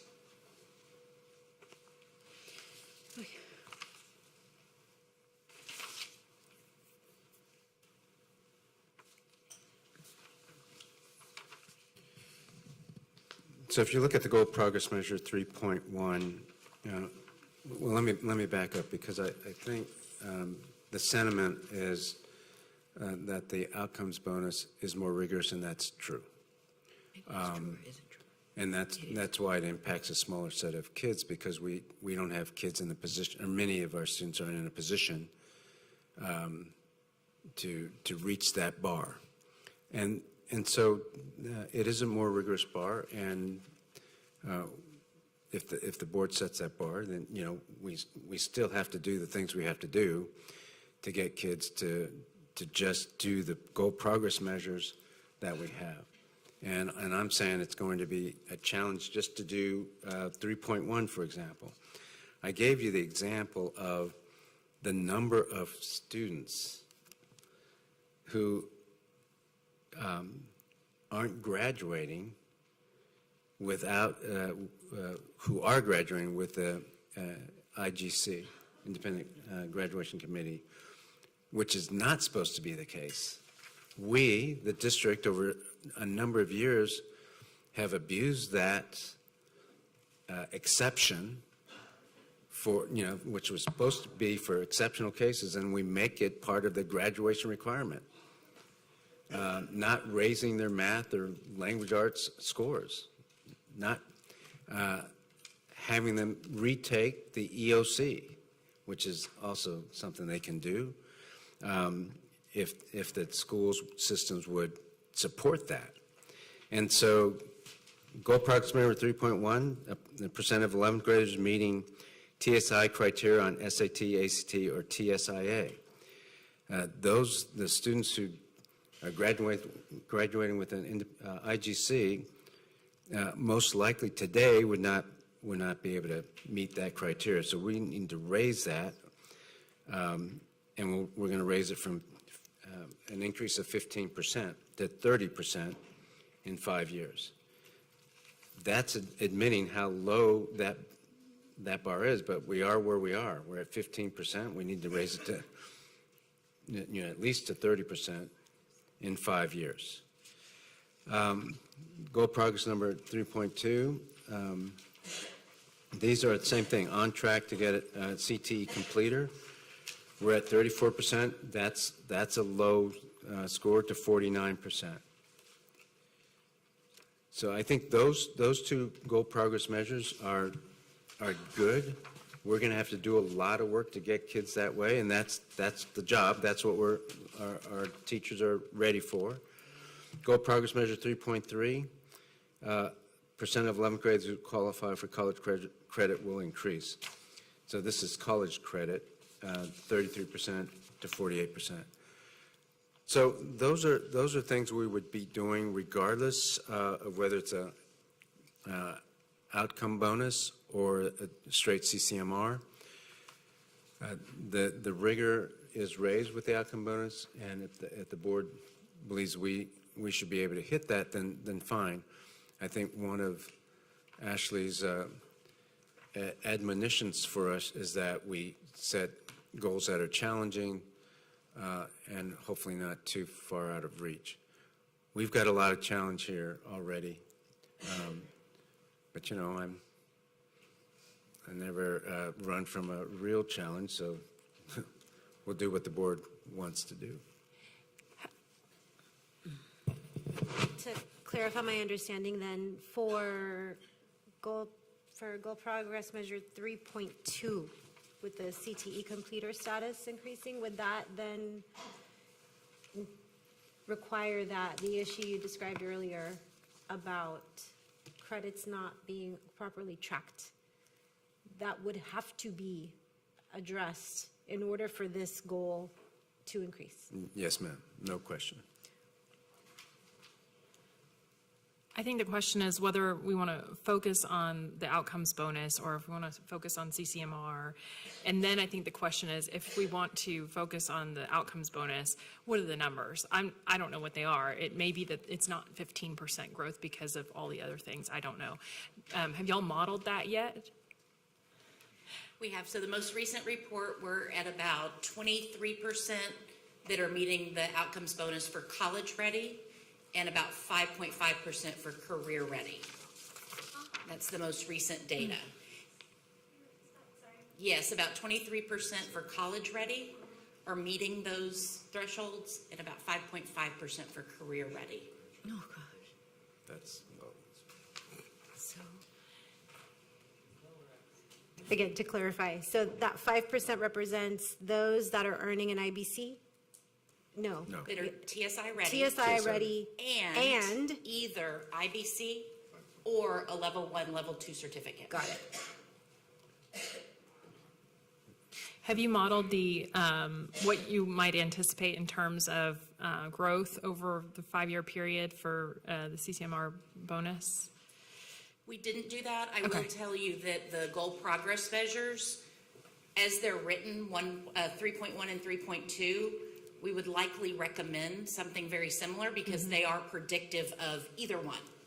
3.3, I would want to dig into a little bit more, but 3.1 and 3.2 would likely stay the same. Is it It's something? just that the numbers would change, the targets would change.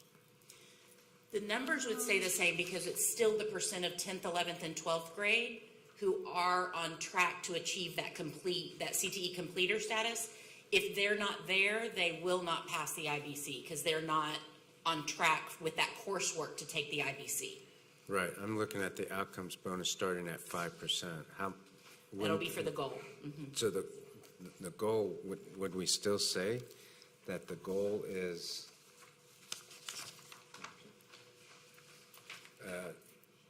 80, No. 85, I mean, so. That would change. Okay, that's what I mean.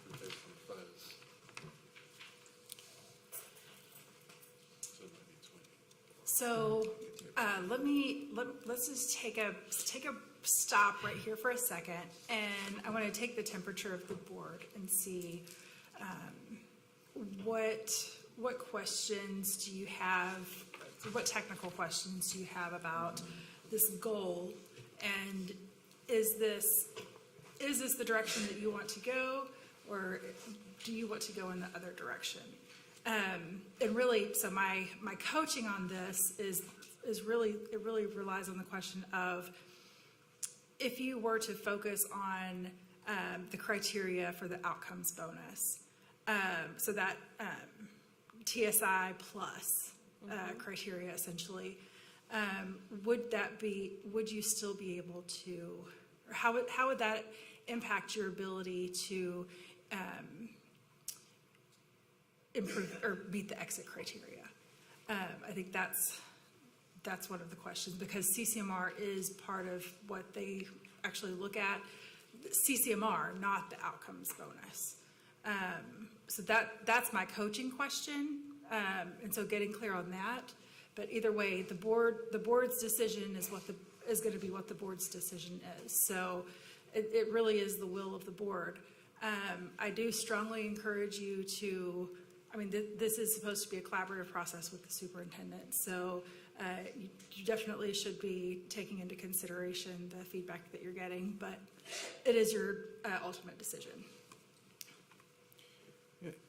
Can I just say too, I don't want to muddy waters or anything. If the board decides on the outcome goals, we'd come back with a more measured chart for goal 3, of course, and we would still do the things we're going to do because we are where we are. We're going to have to improve our tracking of career tech ed. We're really going to have to improve the quality of our instruction. We're going to have to make sure, for example, that students who need to take the EOC twice, they can take it in December and then they can take it in April, that happens, that we don't write IGCs in October, before they even have a chance to take an exam, that we provide 5-week real intervention strategies in the summer versus, you can do an online program in a day. These are real things that are happening that we have to improve. So we'll do that either way because that's where we are, and we have to get our kids ready for life and work after high school. So I have a question just to follow up on that. So if we decide the bonus route and we go back and redo the numbers, would that mean that the first year may, I hate to say less than 1%, but would it be less than because we're trying to get to that spot for the second year of our goals? Would that happen? And is that something we want to see? Yeah, I think let's look at the data over time, but you can picture that 5%, 5.5%, and over a decade, this is where we are. Well, that's not good.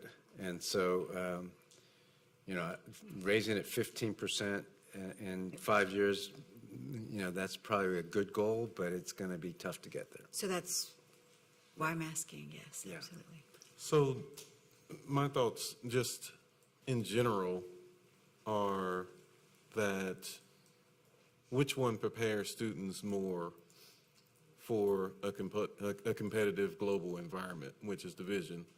And that should be the focus, to me, so that we have more students who are highly prepared for exit. What I'm wondering is going that bonus route, we have so many campuses, there's so many things to change. In my mind, it might help with the focus because instead of doing a little bit of everything in the world, it's you guys create the plan and you tell the high schools, this is the plan, these are the options. Am I wrong in that thinking? Like I could see that focusing an action plan better than, I don't know. Tell me I'm wrong if it's not. Well, it's not that you're wrong, and I like Board Member Ravon's sentiment. Here's what we're going to have to do regardless. You have 95% of the kids not there. We have to do things other than the kids, pushing the kids on the outcome goals. We have to do some basic, pass the EOC, get your college pathway, pass your college pathway, get your industry-approved certifications, if nothing else, right? So those are the things we're going to have to do. We're going to have to be intentional about the career tech courses that we offer. We're going to have to beef them up. We're going to have to put AI in there, AI in the workplace. We have to do robotics and other things. So we've got a lot of blocking and tackling and stuff to do. So I'm not sure it will help us focus because we've got 95% of the kids who are not ready, and we have to do, and a portion of that are way behind. With regard to the CCMR or TSIA or any of those metrics that we have to shoot for. So we got a lot of work to do either way. I think that the board sets, either way, either goal the board sets, we've got a lot of work to do, both for the outcomes and for getting set up to do those outcomes. Like I said, I appreciate the sentiment that it's more rigorous. I like the way you framed it. Will it get our kids ready? Yeah, it's better to get our kids ready for the higher bar. But in order to get to that higher bar, we're going to have to do a whole bunch of stuff first.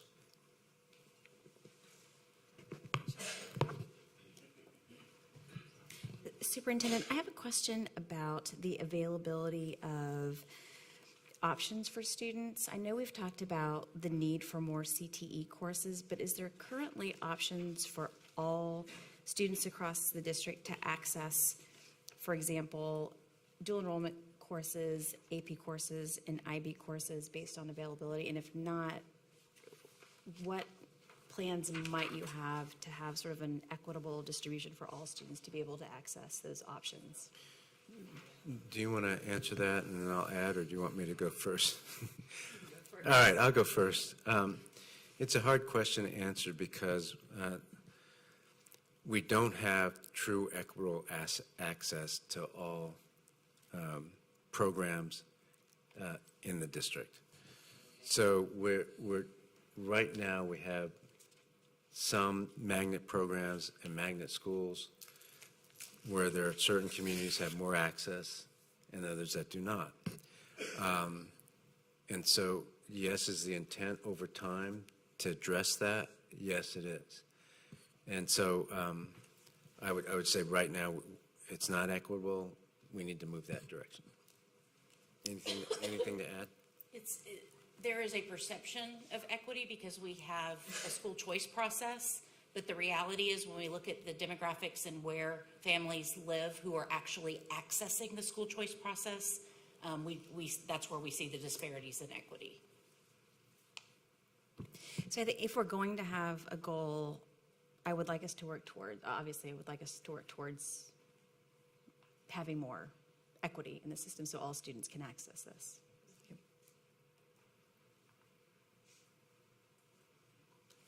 I have a question. It's not listed like as a progress measure, but would we be getting presented with information that kind of shows where we are in the district? So this shows us by student, but so that we kind of have our eye on equity, will there be a framework for us to see how we're doing relative to that or see the progress?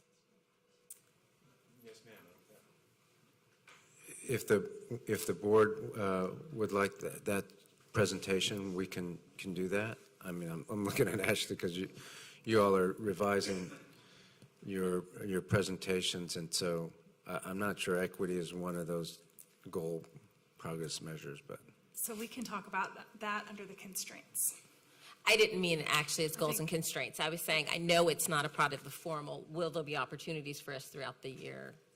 Is there a way to see that, is what I was asking. Yeah, I believe so, and I think best if it's a constraint for either the superintendent or the board. Thank you. All right, so where are we at, board? For goal 3, how do we feel about sticking with CCMR, or do we want to go with the outcomes bonus? Are you polling us? Or what are we doing? Yes. Am I allowed to Straw say? poll. Like, we wink once? Straw poll. Let me rephrase this. Is there anyone who would like to, who would prefer to use the outcomes bonus, now having heard this conversation? Yes. Do you want to raise a hand? Okay, can we see a show of hands?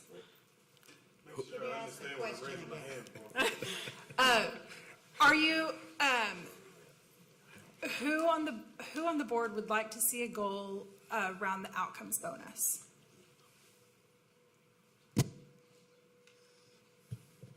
Okay. We will bring that next time around. Okay. So we'll bring a draft in the next couple days. How's that? Sounds good. All right, Actually, moving on. Dr. Matinee, when I say we, I mean you. She's already got it. I know that her team is probably watching saying, "We've already got it." A break? Can we discuss these last two? I think that they'll be quick. So, Would you define that? So we looked at this goal last time. Students in grade 4 through 8 who receive special education services that achieve growth as measured on the Domain 2 Part A of the State Accountability System will increase from X% in August 23 to Y% in August 28. This is going to be an easy one to discuss because you don't have baseline, so the target conversation isn't really relevant for tonight. But just general consensus, so this is specific to one of your exit criteria, which is improving special education. This is how you make the student outcomes part of that board work. So the progress measures that are that are being proposed are. Would you like to go through them? Yes, ma'am. So on 4.1, it's again the conditional growth index. This is particularly important for our special needs students because we know that many of them may be behind in proficiency, but the real goal is for them to grow and grow more than average, even our special needs students. So we're pushing that level of rigor, and this is on the NWA MAP assessment. And then that's for reading. And then for 4.2, it's the same except in math. And then for 4.3, This is the one where we look at the NWA and we correlate it to STAR. And here we're looking at more than just third grade. We're looking at 4th through 8th grade. That's where the majority of our special needs students are, and that's where their growth really has to excel. And so that's why we have that group in 4.3.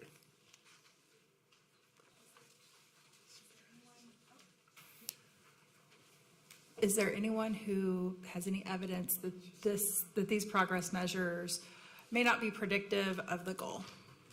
So I've got a different question. Okay. So don't we already have the special education target within the reading section of the global HISD?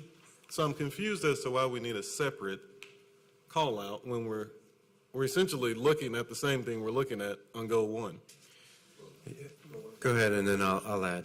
Okay, so goal 1 and 2 are only third grade. Yes, you are correct. There's a students with disabilities target line that we'll be reporting on, but it's only for third grade. This goal is comprehensive for grades 3 through 8. So this is where we incorporate many more grade levels for students with disabilities. Is it 3 through 8 or 4? 4 through 8? 4 through 8. I'm sorry, I misspoke. Okay, Four. sorry, I just want to make sure I was looking at the right thing. Thank you. And that's because it's a growth goal, and they're not tested until third grade. They can't show growth until 4th grade. Thank you. All right. Any other questions about these goal progress measures or this goal? And just, Superintendent.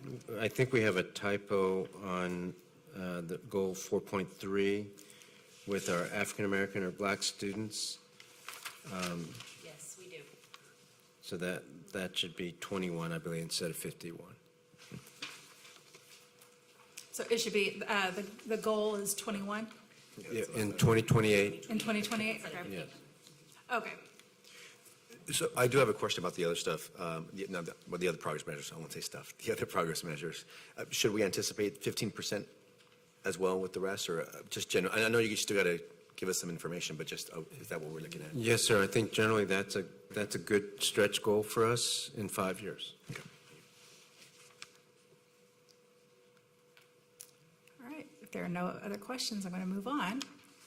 So goal 5, the percentage of students enrolled in D or F rated campuses who demonstrate and maintain growth as measured by domain 2 part A of the state accountability system will increase from X% in August 23 to Y% in August 28. So in my individual coaching sessions with each of you who had them over the last 2 weeks, I have heard a resounding, I don't like this goal. And also, I know that it is a difficult goal to keep track of because the denominator is going to change every year because your DNF campuses are going to change every year. So before we get into discussion about this, I want to just pose the question, is there anyone here who actually wants to keep this goal? All right, that makes it an easy decision. We will delete this from the proposed policy. All right, that is the end of the goals conversation. I heard a request for a potential bio break. The board recesses at 7:10. We'll be back, 15 minutes? In 15 minutes? Oh, 10 minutes? 10 minutes? Okay, 10 minutes at 7:20. Thank you.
Okay.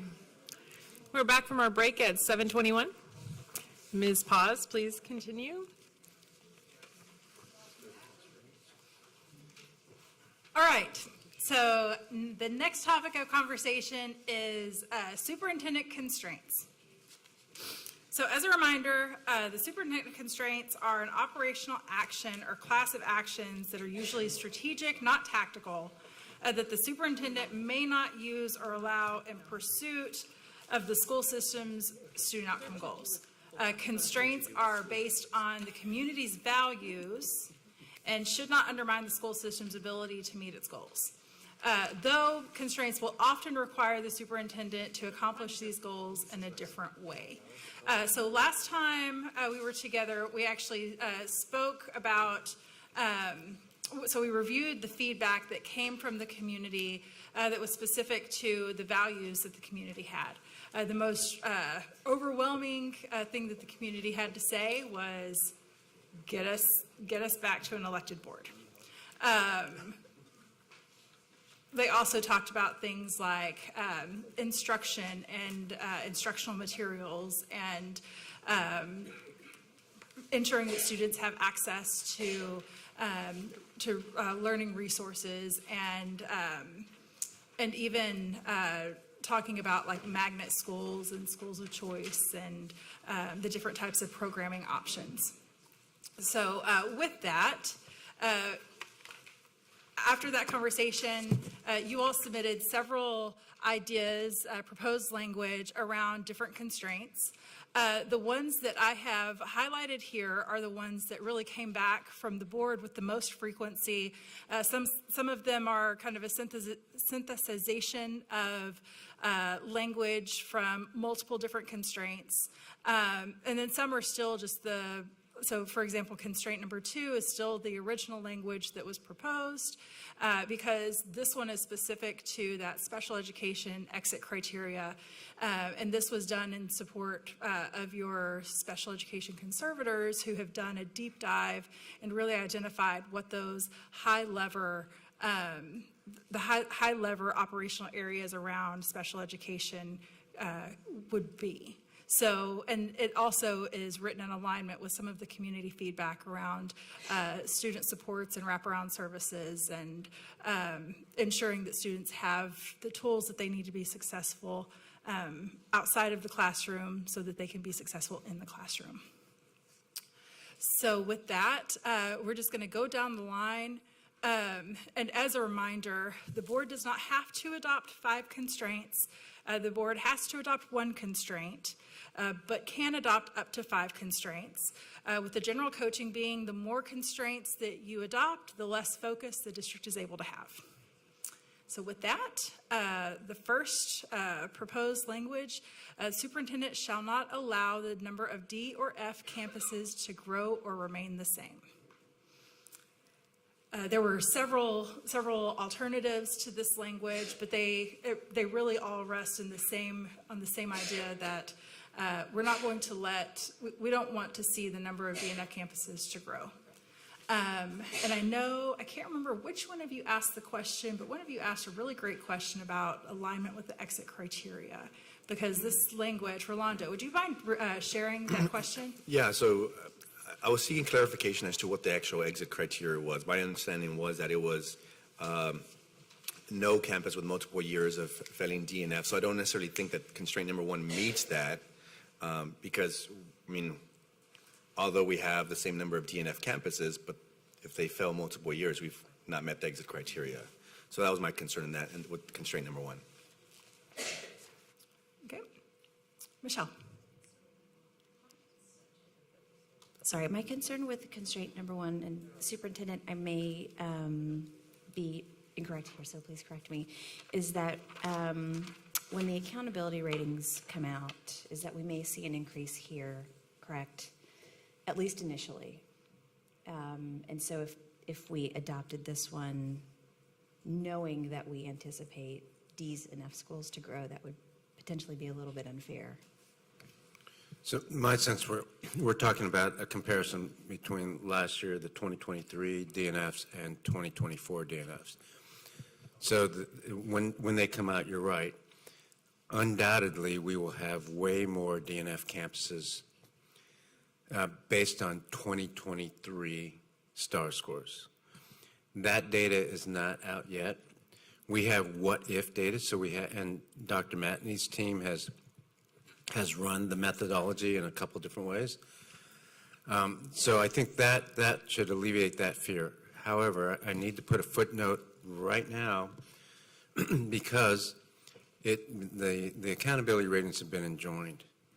If, and this is an if, that's why it's a footnote, if the state is forced to use the 2022 methodology applied to the 2023 data, our scores, our DNF schools will go up higher than the 2022.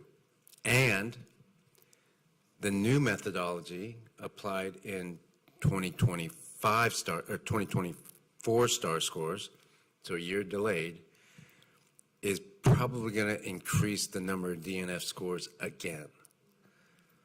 So even if we do a good job and decrease the number of DNF schools, when we take the 2024 tests, when the data comes out in that fall, we may go up in the number of DNF schools. You following me? So that's my footnote, and that's an if. Is that one of the kind of catastrophic situations where you can modify the goal based on that? I mean, where there's a change to the measurement, essentially? So technically, yes, but because it is something that we can reliably predict is going to happen now, the best course of action is to actually modify the language now to adjust for that. Except that this has to do with both the enjoyment. So it's under review right now, so we're not sure how that will play out. It may also intersect the special session. Mm-hmm. It may become, and again, this is all hypothetical at this point, although, you know, it's not hard to imagine it becoming a negotiating point in the legislation. So my only point here is we don't know right now, and I would be loath to set a goal based on the methodology not changing. So, and one simple solution to this is that you could simply modify the language to say the superintendent shall not allow the number of multi-year D or F campuses to grow or remain the same. How would that impact this constraint for everyone? What, can you define multi-year? What is multi-year? That's for y'all to decide. So there's the states so you have the state's criteria, which is 2 or more years, or you can set your own threshold. I definitely wouldn't recommend going much beyond that because then you actually end up in another situation like we're in right now. So just talking through that proposal about multi-years and a kind of a concern around just how it's written right now for me is that how do we account for, if we're talking about a multi-year, so we wouldn't be able to account for a school that slipped from a C to a D, right? That wouldn't ping our radar because that would just be an instance of 1 year. But that's also not what the exit criteria is focused on. Can you please restate the exit criteria? That's one thing, because I don't remember it saying DNF. I thought it was underperforming schools. Can we talk about what the extra? Yeah, I think it would be helpful, maybe, I don't know if you talked to Delaney or someone else can give us specific exactly criteria what that is. verbiage. Yeah. Well, while we're doing that, how does your suggested language fix the issue of the metric change by TEA or the change that's caused by the injunction? It seems to me that you still have the same measurement issue, whether you're looking at it on a multi-year basis or just on a single. maybe I didn't understand the challenge. So if the way that I understood that it was phrased is that if they're forced to go with last year's accountability ratings for this year, then we're going to stick with the same number that we've got. But then next year, the number will increase. Yeah. So next year would be the first year that those were underperforming campuses. And then the year after that would be the multi-year, or when it would go into that second year. So, again, the footnote here, and I want to be careful because this is not. Definitely I a mean, I don't what-if. have any lead from TEA that this will happen. All I know is this. We've run what-if scores, right? And there's 3 different methodologies that the state used. One was 2022 methodology that came out in June. Then there was another methodology, an upgraded methodology that came out in July, end of July. And then based on that methodology, we know new what-if scores. And then there's a third methodology that's been enjoined. So we know this right now. When in 2022, there were only 10 DRF campuses that are in HISD. We know that from the methodology that the new one that came out in July, our estimate, Dr. Matney's team estimate using the new methodology would put us somewhere probably above 70 DNF schools. Okay? So we know, and whether we're off by a little bit or not, we know that's going to be a lot more. Now, there's another methodology that may or may not be approved or might be delayed a year. All I can tell you is that methodology would have us even higher than 70. So these are what if, these are estimates. So you need to take all that with a grain of salt. The actual numbers can only come from TEA, and we don't have those yet. So that's all I'm saying. I think this is my suggestion, we use something like the constraint that's there, and if it should change drastically because of the methodology, I think that is a point where you come back, we can reconvene, and we redo that constraint. I agree. I'm always happy to come to Houston, Texas. Anyway, do we have the criteria yet? Yeah.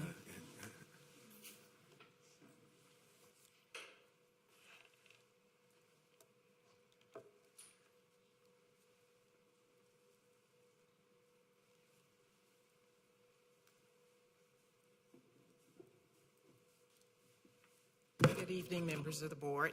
So the exit criteria for you, it starts with there are no multi-year. Multi-year is considered 2 or more. So 2 would be considered multi-year. F campuses nor D campuses with a prior unacceptable rating. Again, no multi-year F campuses nor D campuses with a prior unacceptable rating. And then to Trustee Bandy's point, given the statutory definition of academically unacceptable, campuses that were previously a C and fall to a D and remain a D are not yet considered unacceptable until the 3rd D or F rating. And then you also have the criteria of Wheatley High School must earn a C or better in the state accountability system for 2 consecutive years. So those are the 3. I'm sorry, can you go back over the C to D and the 2 to 3 year? Yeah.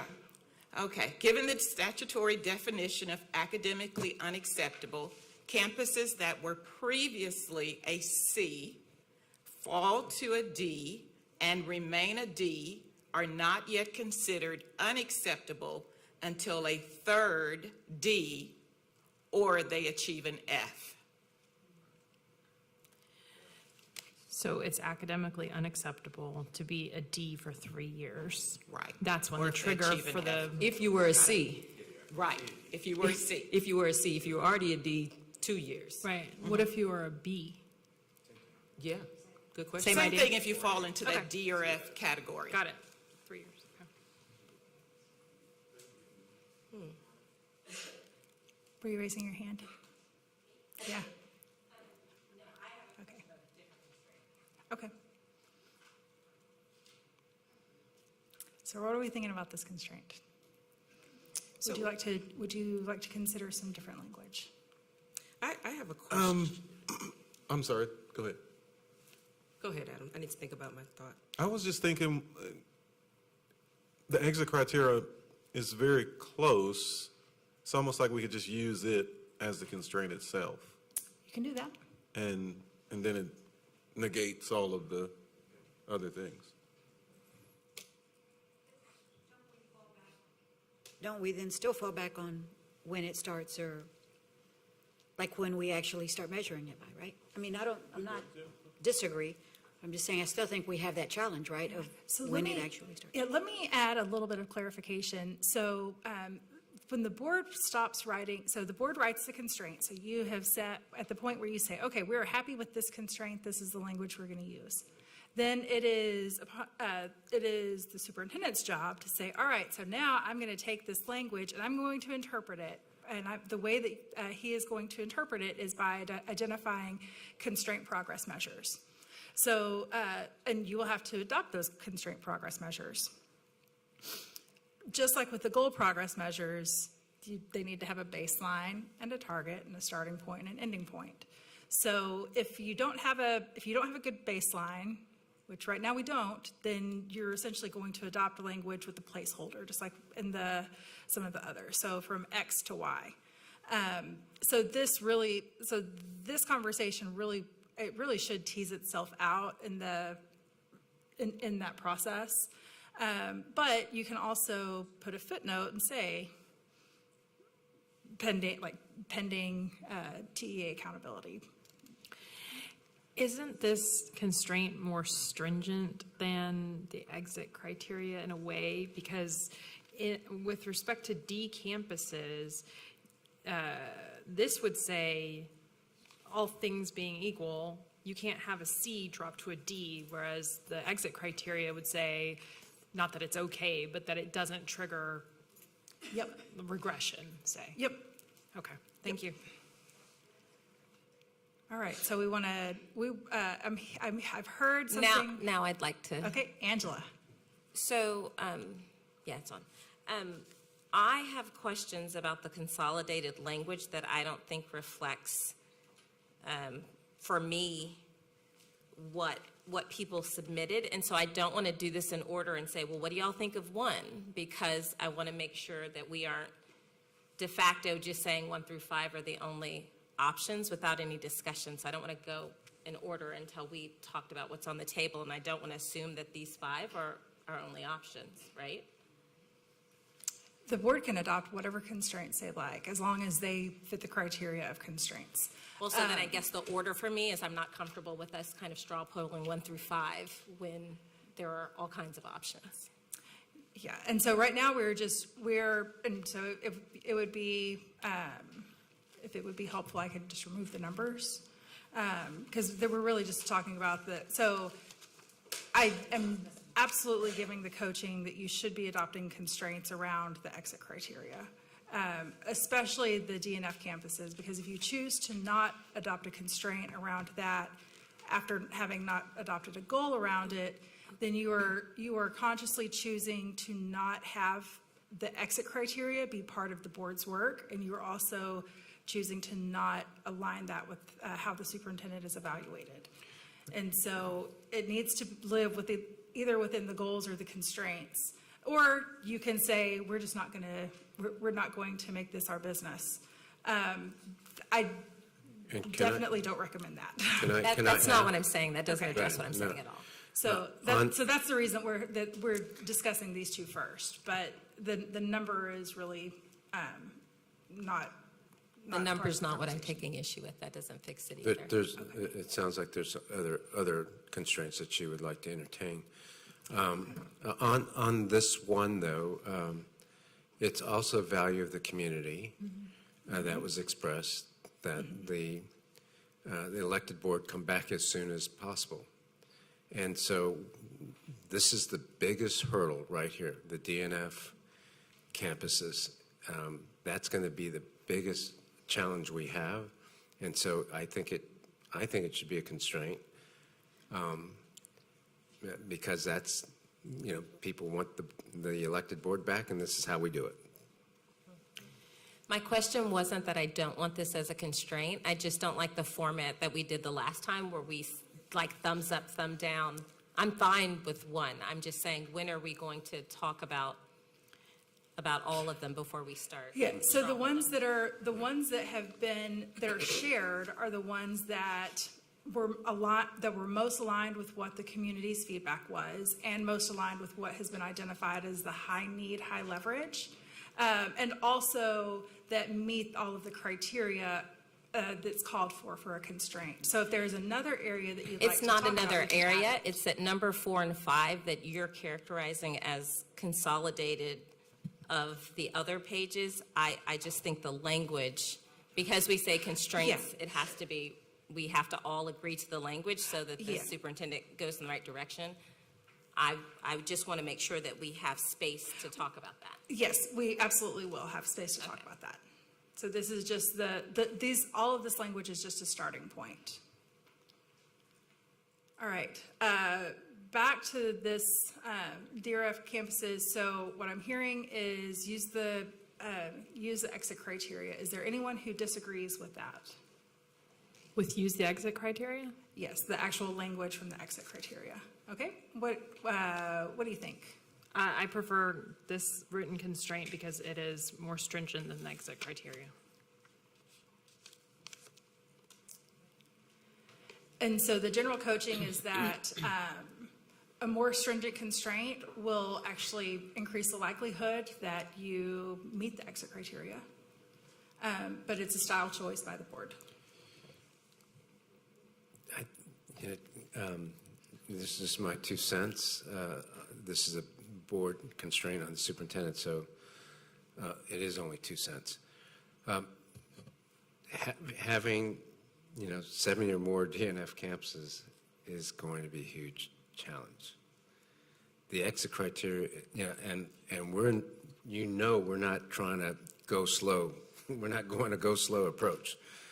And I'm saying it's going to be, a huge challenge to try to get it done in 5 years.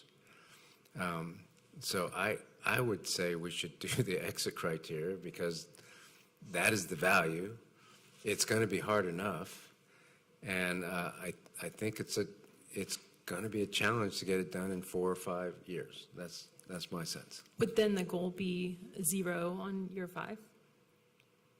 Okay. Yeah, 0 DNF. Just by the exit criteria, 0 by year 5. So And to me, that's going to be tough. But I think that's the expectation of the community, and I think it's my expectation that we get there. But you're saying 0. You're saying 0 multi-year, not 0 DRFs. That's Right, kind of pie in the sky. 0 Okay. multi-year per the exit criteria. And I want to keep, for the constraint language, I want to keep it high level. We'll get into the numbers and actually measurement when we talk about, when y'all discuss the constraint progress measures next week. Can you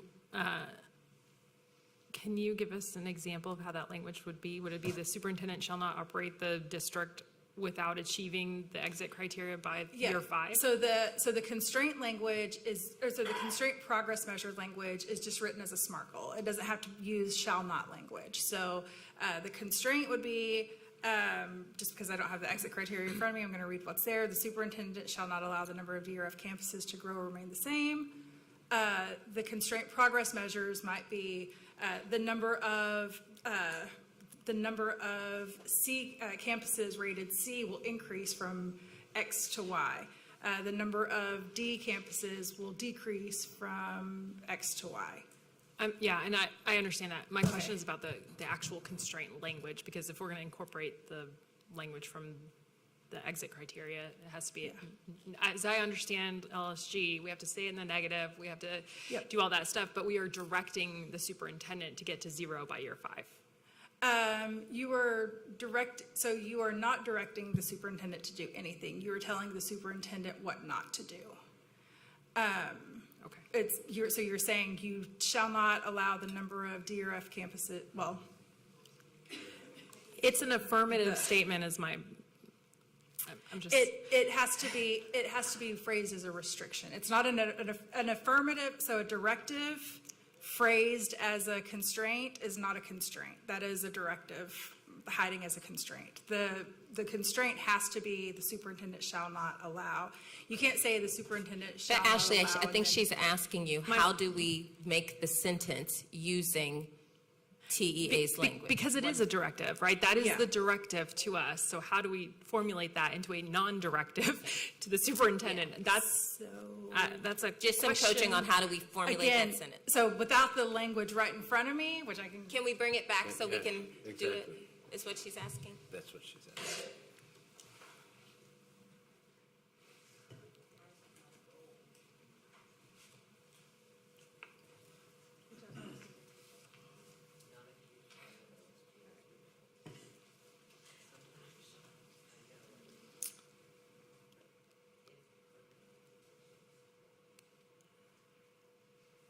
So it would be the superintendent shall not allow the number of multi-year, or shall not allow the number of multi-year academically unacceptable campuses to increase. But the exit criteria, That's is 0. That is the high-level exit criteria. You want to go And then I go can down come a with level? then I can come with constraint progress measure that says in 5 years we get to 0. Got it. Okay, thank you. Yep. You could also, another way you could do it is say, the superintendent shall not allow multi-year F campuses nor D campuses with a prior unacceptable rating. So that's just not, that's kind of like one level down. Okay?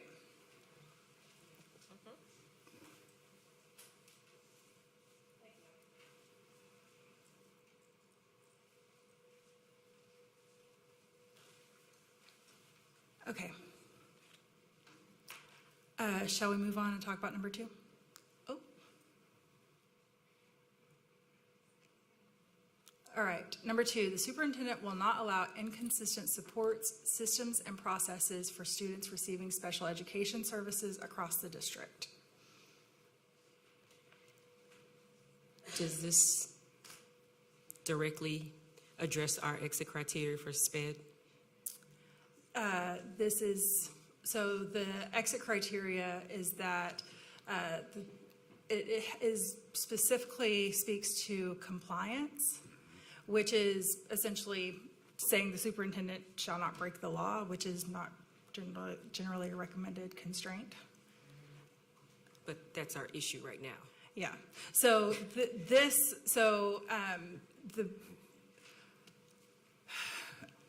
as I understand it, and this is in the FAQ document, there's an expanded response provided. So the issue, like the primary issue in Houston ISD, as it was explained to me, is that there are lacking supports and systems and processes district-wide. And that it's those lacking supports that are causing the district to be out of compliance. So this isn't specifically speaking to what the exit criteria says, but it is speaking to the root cause of the exit criteria. And if this is addressed, then theoretically, the exit criteria will be met.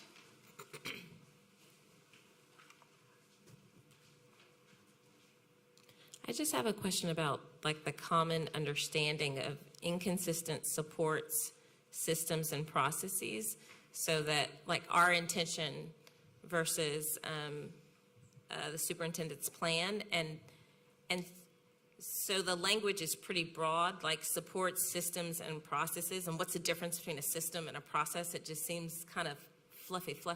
Like, I don't know how you measure that. So I'm wondering. So that's actually for the superintendent to interpret.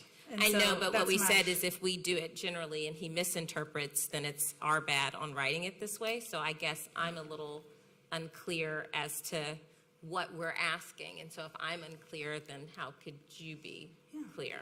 So how would you recommend adding clarity? So my question would be to the superintendent. So I understand what we mean by inconsistent supports. What I don't understand is I know we're saying we need that there have to be operational changes so that they can support SPED students, but I don't know enough to know what the umbrella is from us and what that leaves you to do. Because this language here, like a system versus a process, like I don't know what that means. Yeah, I mean, this is a tough one. For example, I can imagine a couple inconsistencies, right? Number one, we have schools with great autonomy, and we don't plan to take away all autonomy from schools, especially the A and B rated schools or the magnet schools. And they choose whether they have more than what the law requires with regard to special needs teachers. So in the NES schools, for example, we do more than that. We add teacher assistants for every 2 special ed teachers. That is not what we're doing in the other schools, because the other schools get to choose how they spend their resources. And as long as they're meeting the requirements of the law, we let them do that. So that's an inconsistent process. And, and maybe the interpretation of this allows for that, or maybe it doesn't. I would probably interpret it as we're able to do more in the places that have the highest need. And that's the thing, is your interpretation is whatever your interpretation is. And so the question that I would really ask is, where there are the schools where there are those higher performing campuses that have more autonomy, does that also include the way that they are serving students with special needs and receiving special education services? Yeah, no, most of the things can be consistent across the district. So, for example, we are trying to decrease the number of times we miss an ARD deadline across the district. So we want to get that to 0. Yep. And that's our goal, 0. And that applies across the district. That's not just for compliance, that's just good for special needs students. Identifying kids early in the child find process, another thing across the district. The principal evaluation, including both SPED compliance and SPED achievement, that's across the district. So much of this we're going to be doing across the district. So I think that's a good thing, and we can meet that. It's just a couple things that are different. Alonzo. Yeah, so what you mentioned earlier, Superintendent, the staffing needs, it's obviously by campus, right? And so I know you presented some of this information, I think last month as well, last month ago. I had actually suggested, but it's actually more of a directive, so we can't use it, more of like an action plan or strategic plan on an annual basis. But in lieu of that, what I would like to see, if we're going to capture this information, and to your point, Angie, I think it needs to be a little bit more robust, more clear. But what I would like to see as a progress measure is really our number of vacancies in staff, campus-wide and district staff. Like, I want to see that increase in filling those vacancies as much as possible, because I think that's important, because what we heard today from one of our community members and in the past is that, some of our campuses may be missing some individuals, speech language pathologists, other resources. And so as a progress measure, I would suggest that we use something about staffing as well. And that's campus and district-wide. Yeah. So the challenge with having a progress measure around staffing is that staffing is usually considered, well, it's not usually, staffing is an input. And so the progress measures have to be outputs. And so that way, the way that you know that it's an output is that it's something that you're not going to know the result of until the middle of the cycle. So staffing, you need to know all of your staffing levels at the beginning of the year, at the beginning of a cycle. And so that's usually the test of whether something is an input. And so in practicality, like the way that you would actually get that information is in the monitoring report. I would be surprised if they did not list some type of strategy around staffing, some type of strategy around, any number of other inputs, providing resources, different strategies that are applied on the front end so that they can, and that is going to be their plan for how they're going to increase the achievement of that goal progress or constraint progress measure. So the constraint progress measure might actually be how many ARD meetings are like the timelines that they're kept for those, or the parent complaints or parent involvement. There are a number of different things that they can look at, and generally the rest of it is going to be included in that. You've got the what worked, what didn't work, and then the plan forward. The majority of the inputs are going to be shared in the plan forward.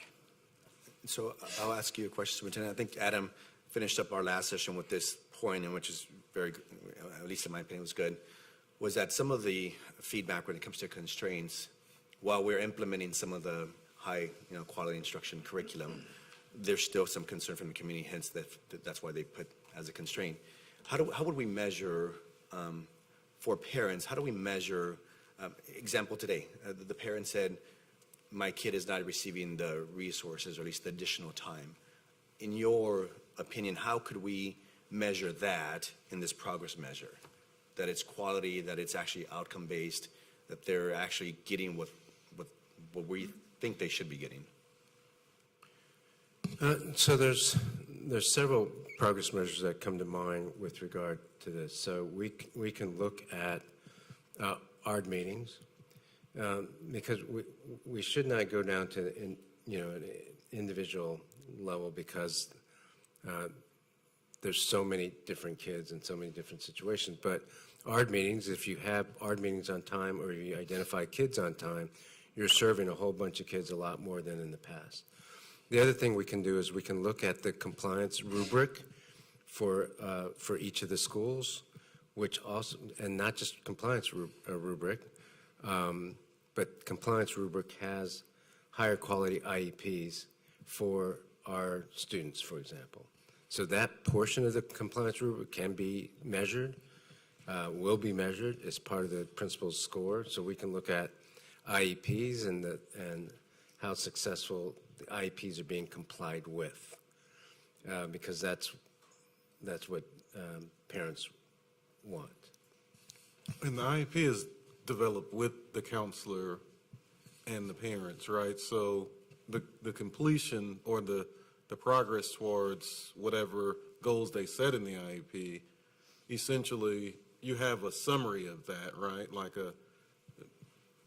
Yeah, so if you look at the rubric for for compliance, it includes IEPs and how well we're doing, how well a school is doing with their IEPs. The ARD meetings are completed by the parent, the special ed director or special ed teacher, and usually an administrator. Those are the people that have to be at an ARD meeting, and those ARD meetings are the ones that create, it's the vehicle by which we create the IEP.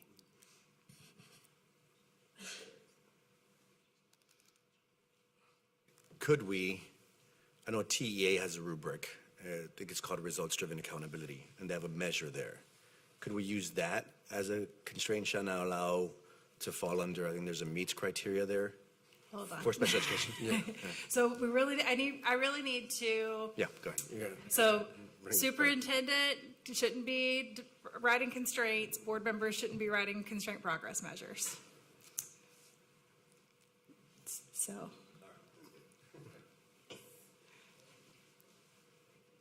All right. What alternative language might someone like to propose for this, or is everyone content with the direction of this one? So possibly, and the reason I was sort of going down the IEP route was the superintendent will not or shall not allow kind of compliance to the IEP to fall below a certain level, if you will, like whatever that percentage is, like 95% or something. So it's okay for the superintendent to break 5% of the law? No, but we aren't achieving it now, I guess. Yeah. So it's like, how do we get, right? So, of course, we want to be at 100%. Maybe we say 100, but at the end of the day, it's like, we're not there now. We want to get there. So we have to make some progress on being able to achieve it. So the things that are mentioned here are the things that will get the district on track with being fully compliant. But we just talked about how the inconsistency language doesn't really support flexibility for schools to deliver services in the way that they see that's above and beyond whatever those compliance measures are. So we're talking about. I think that's kind of the point of the constraint or of the proposal. So one of the reasons that many districts get out of compliance with, especially in special education and where it's, you've got state and federal laws to follow, is that they do have inconsistent rules about how special education services are delivered campus to campus, zone by zone, and that's usually how it looks. It's not necessarily campus by campus, but it is usually region by region. And so I think that part of the the intended, unintended consequence is that it would require this constraint specifically would require the district to be consistent. And I get that, but the challenge for me in my mind is T.H. Rogers is this example that comes to mind. They've got an excellent program. Yeah. They delivered in an excellent way, and everybody wants to go there because they provide a level 1 trauma center. I'm just, not that it's that, but that doesn't mean that that's wrong because they provide an excellent service that's above the compliance measure. So what I wouldn't want to do is say they have to come down to some level that just meets compliance. Yeah, and that's, I don't think that's what this is suggesting. I think what this is suggesting is that there should be a threshold that is consistent across the district. So here's what I'm wondering about. So I understand the gist of it is saying we want it equitable for everyone. Wherever you are across the district, we want it consistent. So I understand that. But there's a challenge that we're trying to solve for, or there's community concern that we are meeting the kids' needs, both in two ways. That yes, we're getting our systems in place, but also is the instruction that we're delivering meeting their special ed needs, meaning their IEPs? And so that is a community's concern. Can't pretend like it's not. It's a concern. And so I'm wondering if we just say this general, like, this to me says make SPED better, but if a constraint is to direct, like, highlight airtime, like we really want you to get this right, might we want to really express the concern that we're saying, which is make sure that their IEPs are met and they're getting services. That's what my concern is. My concern is just keeping it gray is an assumption that everyone's gonna do it perfectly and it's going to work, when really the community has a concern that they want us to make sure we're looking deep on it. So should we be a little more specific? That's what my concern is. And that's that's my concern as a SPED parent. I know what they're trying to say, and to me, if we just do general saying like, hey, do a good job with that, how do we monitor? Yeah, so the constraint progress measures are how you're going to monitor.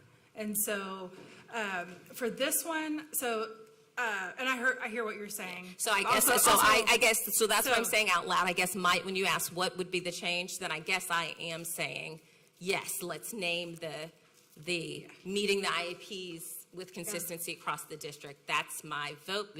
Nobody has to agree with me, but that's what I want to say. So what I heard you say is that IEPs, like meeting the IEPs. I also heard you mention instruction and the instructional equity and students who are receiving special education services receiving the same level of instruction. It's the same thing. If you're meeting the IEP, it does do that. They're not different. It's the same. Okay, so that's what I wanted clarity on, is that is your intention, not whatever instruction we're doing, when a SPED kid is in there, they're still getting their IEP. Okay, Audrey.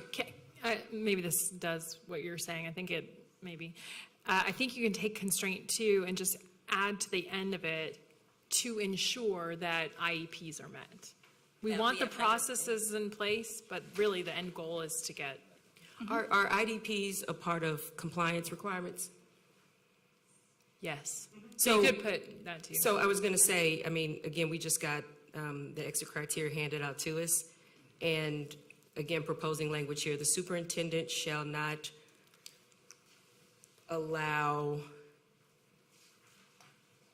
special education services out of compliance with requirements, or if it's covered, if IDP's covered and all the things are covered in this exit criteria. I don't know if that meets everything, but.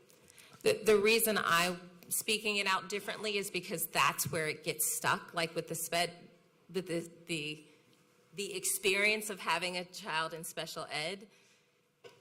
That's the crux issue. So yes, the law says do it, but if we're going to solve it, if we don't want to know what the problem is what's happening in the classroom and making sure consistently every time. So naming that up highlights it for everyone, including the teachers. So like a problem is sometimes someone can have an IEP and a teacher can say, I don't agree with it. And then SPED has to battle with that teacher to make them do the right thing.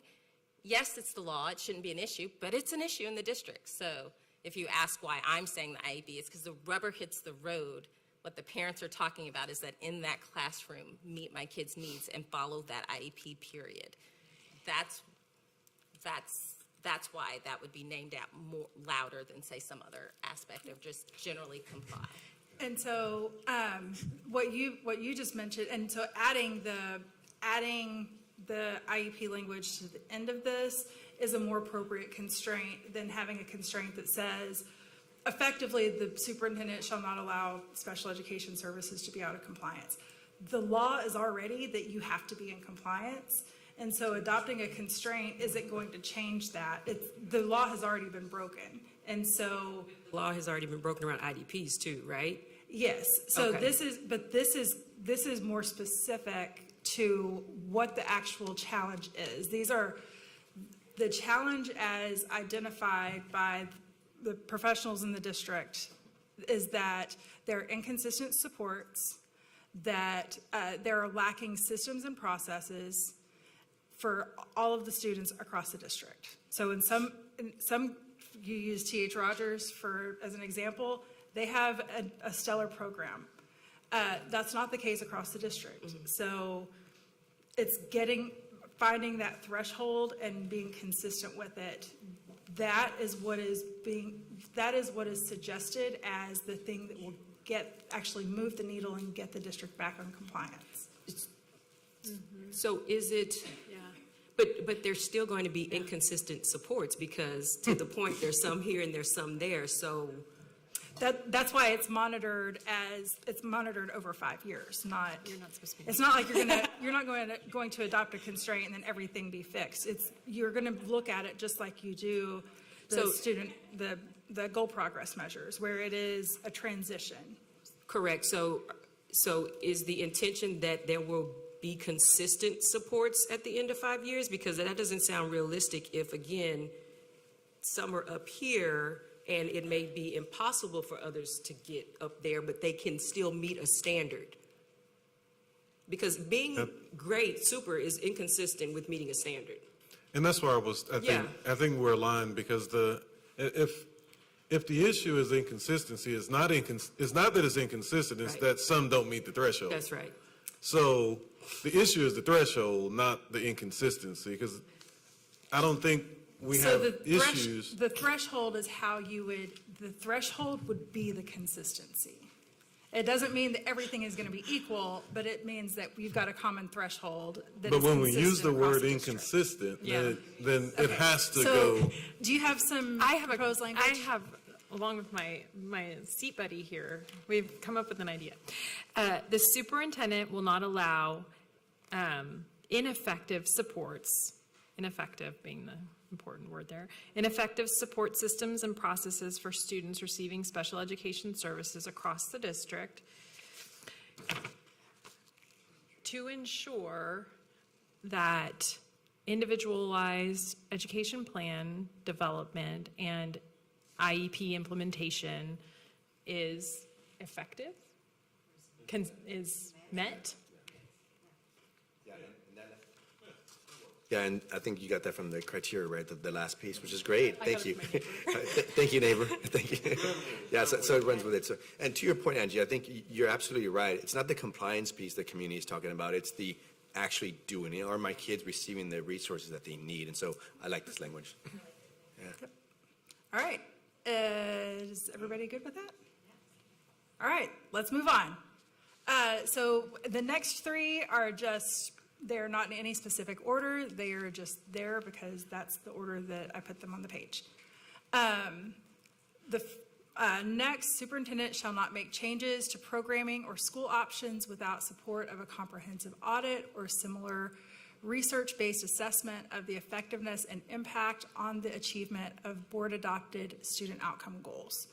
So what this one is speaking to, I believe, is the feedback that the community gave around school options, whether it's magnet schools, schools of choice, programmatic options.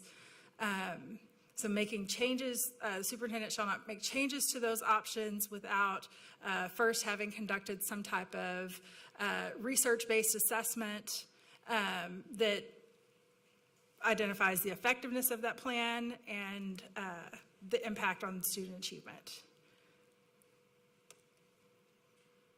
What thoughts do y'all have about this one? And right now we are just getting your thoughts on the goal. You're not committing to say this is a constraint that we're going to actually adopt. My first thought, my reaction to that is, how does this align or not with our amended magnet policy that we did earlier this year, right? And maybe it's just a bolt-on to, okay, there's flexibility based on the policy, but now, and here's the supporting audit or research-based assessment. And I'd like some thoughts or comments on that. I don't think it changes. First of all, we didn't change any magnet schools. We didn't change any magnet schools, and we didn't change the magnet programming, except in the NAS schools, we said that we would accommodate them through the DIAD program or something like that.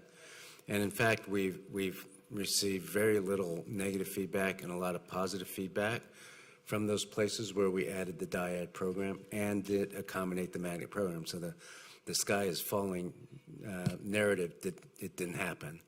And so the same thing would happen going forward.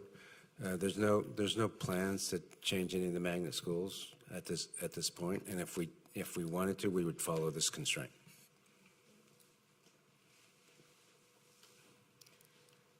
My concern is that aspect of, and maybe this goes into the progress monitoring, I don't know, but what I heard the community saying is that they wanted communication, not just that they wanted the plan to make sense and be research-based, but that they wanted some kind of rollout of information. And I feel like right now, maybe it's that would happen under progress measures, but I feel like what I heard them saying is don't make big changes without telling us out of the blue. And I don't know that this deals with that, or maybe it doesn't. I'm seeing it. So in the community feedback that you got on the online survey, Yeah. The majority of that was about having access to magnet type options or really programmatic options. Some of the feedback was specific to fine art, some of it was specific to dual language, some of it, there were several different pieces that were specific to different types of programs, but it really revolved around access to those, like having access to those programs. Then I guess the question still is there. What I hear this saying is that if you're going to make a big change, make sure you've got a plan and it's research-based. Does that speak to the concern about options? Like, does this say we need to have the options? I don't know. Tell me if you guys hear it answering the issue. What do y'all think? I don't have a lot of change on this, but I was going to add to what we heard from the community is at best to communicate it in advance before something major happened, if there was a change coming. Yes. So I know that's what I felt like I heard a lot of. So not necessarily the change or how it's done. I definitely want the research and all that before it's done. But I think what we heard out in the community and from the feedback we got is at least communicate that to us and in advance. That's what I was hearing. That's what I was trying to say as well. We're saying the same thing. Does anyone have any proposed changes to the language then? You can always add a comma and add "and" without communicating in advance. I don't know. Any changes? I don't know. So, And not without a time thing, because it's so not one of the expectations for constraints is that it is either an operational action or a class of actions. So once you start adding commas and conjunctions and making compound sentences, it's usually the test that you are getting beyond a class of actions or a single action. I mean, you could, maybe you're saying this is wrong, but the superintendent shall not make changes to programming or school options without support of a comprehensive audit or similar research-based assessment of the effectiveness and impact on the achievement. I think you can fit in there and communication. Communication plan. Somewhere. Communication plan. And communication, yeah. Plan, yeah. No change, change management or plan.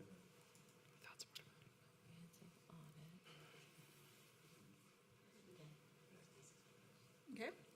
Do we need comprehensive audit and similar, like if we took out or similar research-based assessment? I would actually take out comprehensive audit because that is Okay. actually what gets into the territory of giving a directive. Okay, so if we took that out and said, comprehensive with the communication. research-based assessment and communication Plan. blah, blah, blah, the end, can we do that? Again, this is a 2-cent thing, but could you change it from research-based assessment to research-based assessment or analysis? Let me give you an example of what I'm talking about. We know that AI is going to be impacting the workforce. We want to improve our AI in the workforce career tech ed. We also want to train teachers on AI in the workforce. We can communicate ahead of time what this is, but there's no real assessment of that at this moment. We're going to be on the cutting edge of that. So a research-based analysis or study would also be appropriate. That was actually what I was going to recommend, Yeah, is I'm fine changing with that. assessment to analysis. Yeah. And still the communication can be something about it's coming, here's That's what we're right. doing, and That's it's going right. to. Right. All right. The superintendent shall not allow inequitable access to high-quality instructional resources. What this is speaking to is students having access to instructional resources, materials, supplies, learning resources, Chromebooks. I'm good with this, but I think 4 and 5 should just be combined. like resources and leadership. So that does kind of get into the territory of two separate things. But I will lean on the board for, because, so high quality instructional leadership actually pertains not only to like the instructors in the classroom, but also the campus leaders who are also instructional leaders, and then the actual quality of instruction as well. So for that kind of constraint, you might want to look at the quality of instruction, having highly qualified teachers, and then having the principal quality as well. So that would kind of cover the 3 constraint progress measures for that one. But I can see that superintendent is maybe itching to say something on this. Well, it's important to identify the footnotes. So equitable access to high-quality instructional resources. If we do that in a rigorous way, that means autonomy goes down. Right now, and eventually we want to make sure the science and reading curriculum, but right now you have 177 schools that are allowed to choose whatever resource they want, actually 188 schools that are allowed to choose whatever resource they want, whether it's Amplify, Eureka, or Carnegie, and many others. And now for DNF schools, we're going to take that autonomy away and provide high-quality instructional materials if they don't already have it. But I'm loath to take control of schools that are doing well with the curriculum that they have, even if it's not high-quality instructional materials, because there has to be some definition of that, and we can use TEA's definition, which is as good as any. But I can name resources that are not high quality today, and some of them are being used in the district. So that's just a footnote. I have a concern of the impact of that, or at least how it would be perceived, that we're heightening.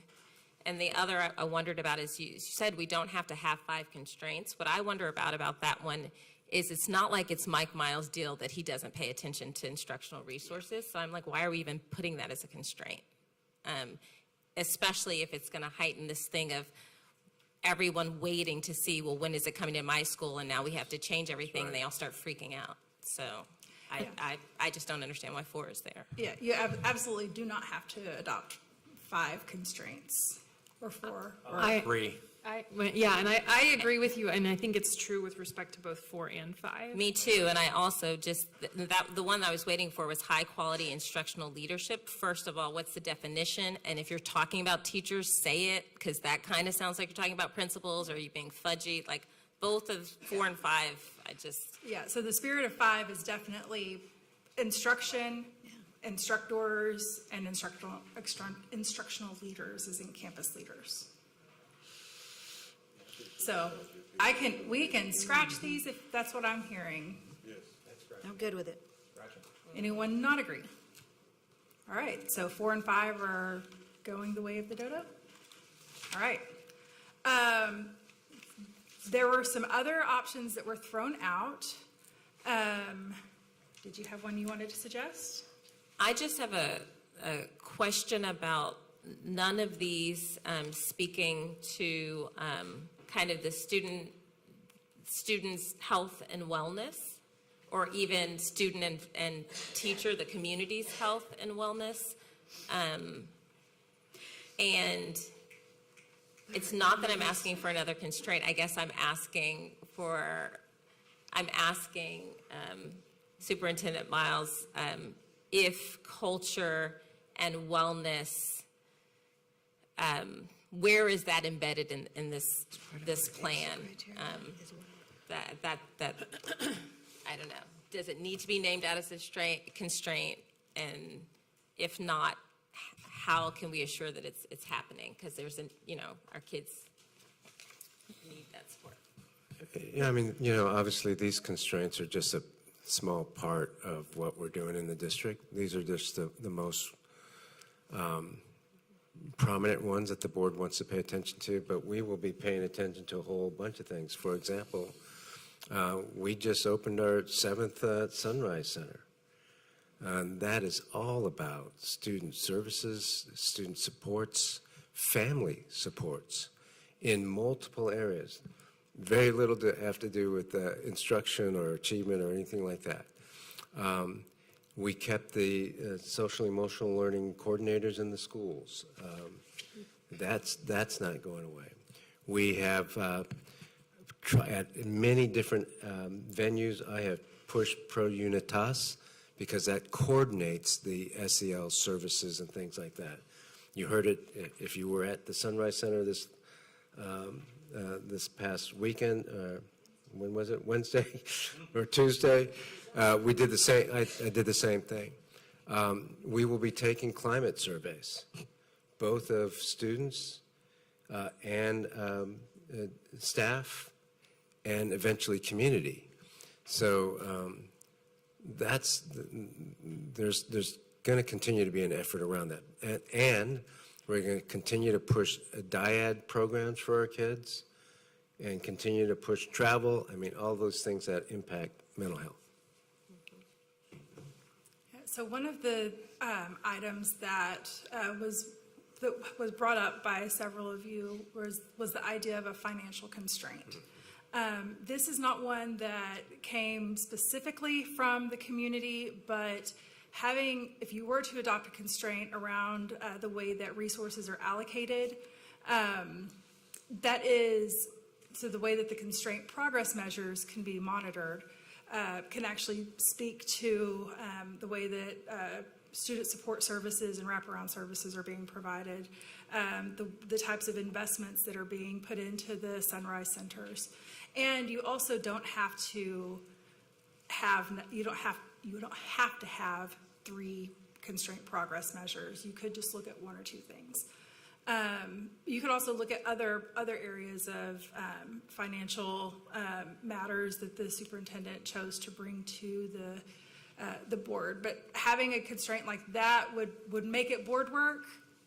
But it also, just as the superintendent just shared, just because it's not board work doesn't mean that it's not going to happen. And so it's really whether or not you're deciding if you want to make it your business. Just, again, 2 cents. I've always had a financial constraint. I think they're important. One of the things that the board is held accountable for, it's not an exit criteria, but you're looking at the budget or the finances. You're stewards of the finances of the district. Obviously, I play a big role in that. So some sort of financial constraint makes sense to me. And at the big level, like, what the fund balance should be, or what the variance should be, or any number of things like that. But I defer to Rick more than anybody on this. Well, what I was going to say was that we are stewards of the budget. We approve the budget, we review the spending, we approve every dollar above $1 million, and then we review every dollar that has been spent to the $1 million level as well. And so, to me, that's our job anyway, so why would you have it as a constraint, right? True. I mean, we have to approve the budget, so during the budget process, the superintendent and his team are going to come in and say, here's your budget, and what do you think? And we're going to ask questions like, well, where are you spending money over here, or where over there, or how are you allocating resources to build to our goals, and how is this really going to affect student outcomes, right? And so I think that's where we exercise our financial, responsibility as a board rather than a constraint. Because to me, constraint like, oh, you won't like spend any more money that's in the budget. Really? I mean, to me, we're going to hold you accountable every quarter when we review financial statements and when the audit committee meets and we look at the audits and all that stuff. Yeah, and that's fair. That makes a lot of sense. The one constraint I thought might be useful for the board is the maintenance of a fund balance. Because we could still have a good budget, and there are times when we need to go into deficit spending, but you also want to maintain a good fund balance and not go below a certain amount. Yeah, but I think that's part of the process, right? When we review the budget, we're going to see the fund balance, and that's going to be the budget. And if you have to change it, or the fund balance has changed, you have to come and get a new budget approved, right? Yeah. So to me, it doesn't need to be in there, and I like the idea of having, just like we have 3 or 4 goals now, 3 constraints makes sense. We'll handle the money side somewhere else. And to your point earlier, the issue of stuff that you do like wellness and culture, a lot of that's going to be embedded in the whole system ultimately. So, and measuring it is going to be important. I think we're going to be talking about the superintendent's incentive program. Part of that could be in there, right? Yep. Yeah, That's fair. All right, any other thoughts? Not on finance, but. Okay, what would you like to propose? Yeah, so another constraint I think is important as we talk about the vision of what we want our school district to look like and what the community wants HISD students to look like is around this pipeline, and I feel like it starts with early childhood education. The previous administration had a constraint around increasing or not decreasing seats of early childhood education. We as a board have talked about how we are leaving some money on the table because we're not engaging in increasing those seats or partnering with organizations who already do well in early childhood education. So I think this is something that we should definitely shine a light on often, and I'm just not sure when we would be looking at it outside of like an ad hoc situation. But those are my thoughts around early childhood education. I think it's supremely important to the vision that we have for the district. Yeah, so, and to be clear, if the board chooses, so the only way that early childhood, because it's not something that is required by law for the board to look at, so like finance would be a different story because it is required by law. But board work is your goals, your constraints, and things that are required by law. So if you want it to be the work of the board, it needs to be a goal or a constraint. That said, it was not a resounding piece of feedback from the community, but it also is aligned with what is considered high leverage. But that's something that the superintendent would be able to speak to more than I would because he knows Houston's data better than I do. So the board has expressed before that early childhood is something we should be looking at. Obviously, coming in June with the, being that far behind and school starting in August, it was very difficult to find the facilities and all that. But our intent for next year is to continue to grow the number of seats in early childhood. And you're going to see that in the action plan that the draft of which you'll see in January. So is there interest from the board to adopt a constraint around early childhood? I would say yes. I would agree with Cassandra's perspective that we should focus on that. And I mean, I'm looking at the constraints now. I mean, we could just do the exact same thing. I mean, there's nothing holding us to not using that same constraint. And I'll read it the way it's stated. The superintendent shall not allow the district to operate without significantly increasing quality seats for early childhood education, including pre-kindergarten 3, pre-kindergarten 4, and kindergarten. That sounds kind of like a directive. I know. Well, then let's say, well, I mean, we just sound without increasing quality seats for early childhood. So the superintendent shall not without is usually a signal of like this is a. So we can say something kind of like the DNF can remain the same or decrease, something like that. Superintendent will not allow the number of Seats. early childhood seats to increase or to decrease or Remain the same or decrease. Remain the same or decrease. Did you, high quality, grow. what was the word? Oh, High, not just seat. high quality. Right, I don't know what the right words are. but- Provision of high quality, I think it was. May I ask a question? I didn't say that. That's significant. I just have a question for the superintendent that in terms of capacity. I know the mammoth you could just do early childhood and nothing else. Do we have the resources, meaning capacity, money, time, attention, to do what's already planned and add this? Would this decrease or increase our likelihood of meeting all our goals? I don't want to put too much on the plate. Is the Yeah, no, question. that is a great question, and I think the answers will increase, and so in the in the constraint progress measures, we may be modest in our increase, but we can increase. Okay. The biggest barrier, there's several barriers. One is facilities, because you have to have, bathrooms nearby or in the room.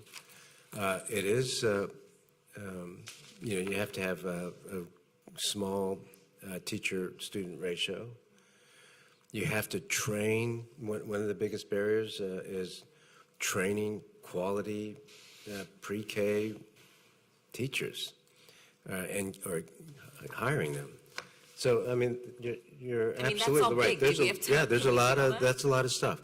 But I think if the goal is written where we don't decrease and we increase, I can put a goal progress measure that makes sense. Again, maybe for the short term, we're a little bit more modest in our growth of pre-K, but then we grow faster as the couple years pass. So my question around this one specifically is, so I know I live in Fort Worth, and we have been decreasing the number of seats consistently year after year because of the population decline. And it's not just from students leaving and selecting other options, but because of the actual demographics decline. And so that could be a potential unintended consequence that I just want to put out there. And so if the numbers, and I don't know, I know that from a previous report, I think I heard you say that the numbers had decreased from like 183 to 170 something. Or am I? Yeah, I don't remember the exact numbers. Yeah, so that there has been an overall population decrease for your students. Oh, yeah. And overall, so yep. it's just something to be mindful of when you're saying decrease or remain So the same. birth rate is what you're talking about in Fort Worth? Yes. Okay, but we only have, we have, I think, less than 8,000 early childhood seats. Okay. We'll be okay if we increase them. We're good. I agree with that. Can I, one question, I just think we should, 13,000? oh, okay. Okay. Do we have a trend on that? I don't How know. many, do you know how many kindergartners are in? Well, no, I'm counting kindergartners because that, To some extent. you don't have to have the numbers right now. It's probably about 15,000. And I think I read a report last week that Rice provided for HISD regarding this particular thing. Right, and we are above pre-pandemic levels with our early childhood enrollment. A lot of that is with partnerships, as Superintendent Miles talked about, the facilities constraints. Because it's been a focus, we are back to pre-pandemic. We do have 13,000 seats as of actually yesterday. 500 are vacant, so that is a better position than we've been in many years, considering declining enrollment. And part of that is the work we're doing behind the scenes. We partner with additional three different groups to increase the number of pre-Ks this year. That's awesome. Okay, so the language on the table, number of seats or high-quality seats in early childhood for early childhood education will not increase or remain the same, or decrease or remain the same. So this is, okay, so we've got three constraints identified. Angie's question was, is this something that we want to expand upon? Do we want to make this something that that we spread out? Audrey. I just have a question. If we have 500 vacancies, I'm not sure how that fits in the mix here, but is it the seats that count or the kids who are in the seats? Like, to me, the availability is important, right? But if we have excess seats right now, isn't it partly that we want actual pre-K students enrolled, That's not what necessarily that's seats? The previous constraint said enrollment, so I think we were Okay. using those interchangeably, Got so it. we should say enrollment. Okay. Yeah.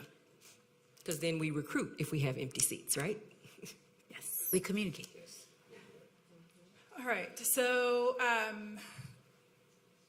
taking the pulse of the board, is this the direction that the board wants to go? Yes. A show of hands? Okay. And I think I asked this question earlier, but I know it wasn't high on the survey of that we received, but in the community and the people that I meet as I go about, most people bring it up at some point. And so I do support the idea of us continuing to get alignment around it. Okay. So the superintendent will not allow enrollment in high-quality pre-K seats. Or are we abandoning the seats language? It was, I had proposed some words. The superintendent shall not allow the district to operate without ensuring the increase in enrollment and provision of high-quality early childhood education for all eligible pre-K3, pre-K4, and kindergarten students. Okay. And that may have been exactly from the previous administration. I'm not sure. Maybe that was my inspiration. So I go ahead. It's on the Audrey. paper. Which page? I would strike the provision because, fine. and then, what does eligible mean? Just age appropriate? Yeah, well, Okay. Yeah. All right. But you said increase, you didn't say stay the same or decrease. I said shall not allow the district to operate without ensuring the increase in enrollment. So I guess it's the same Are we allowed verbiage, to say that? Can we say it that way? or it should be the remainder. Okay, so decrease. there are a couple of things here that I want to, that I want to challenge.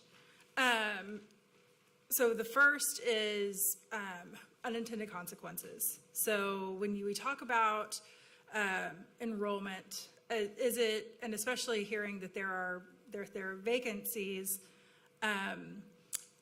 one of the questions that I have is that going, are we putting resources, is this constraint going to require the district to put resources where there is not a high need? So if there are open seats, if people aren't taking them, what does it actually do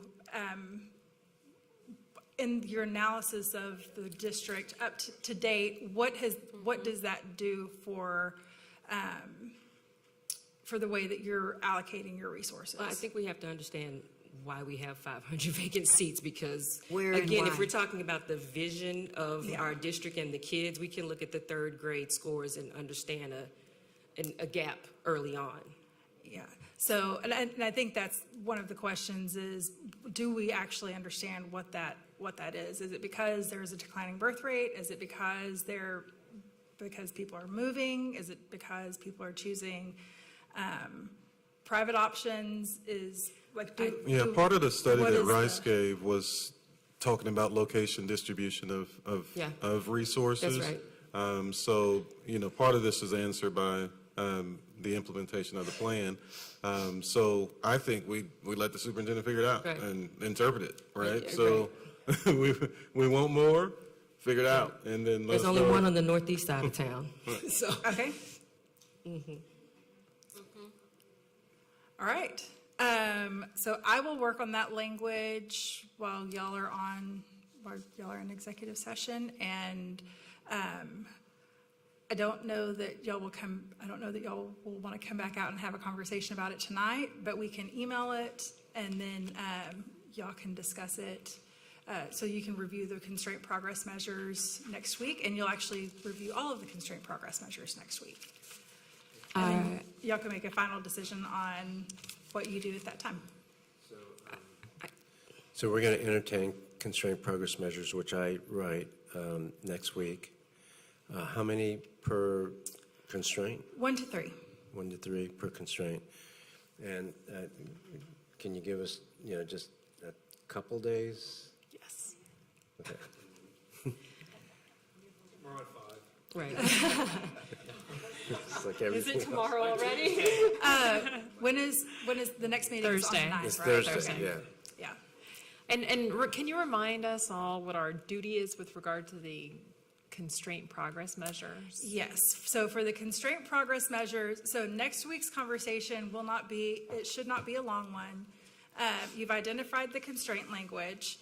The constraint progress measures are just like the goal progress measures.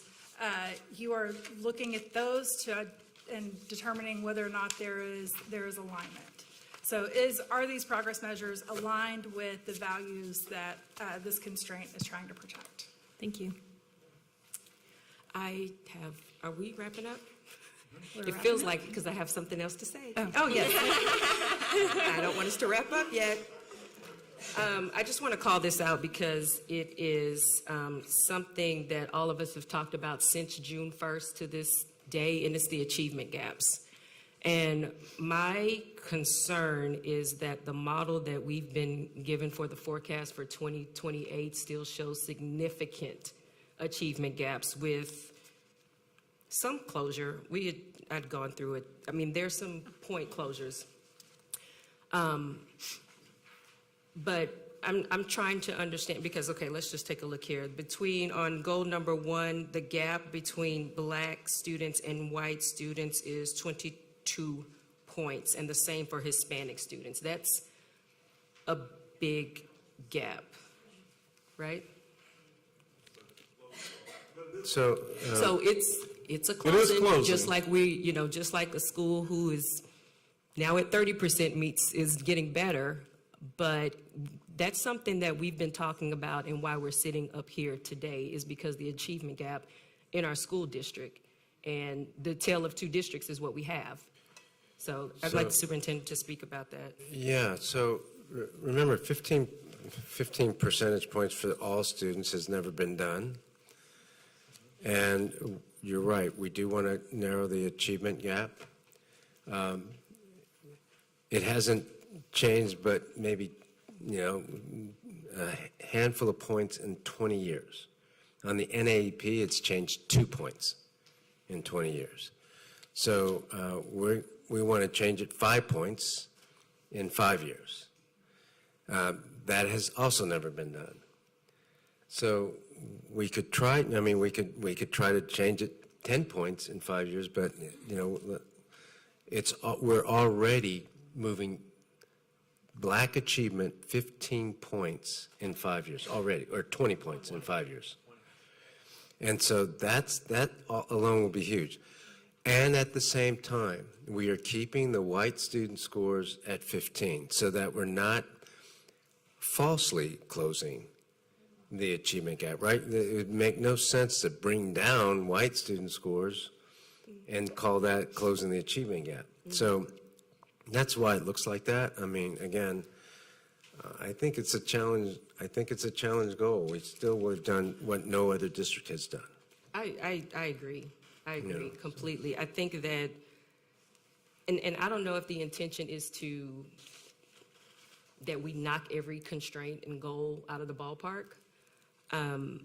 But again, the concern around achievement gaps is that, yes, it's increased to 55%, but that means 55% of the Black third graders are meeting their grade level expectations and 45 are not.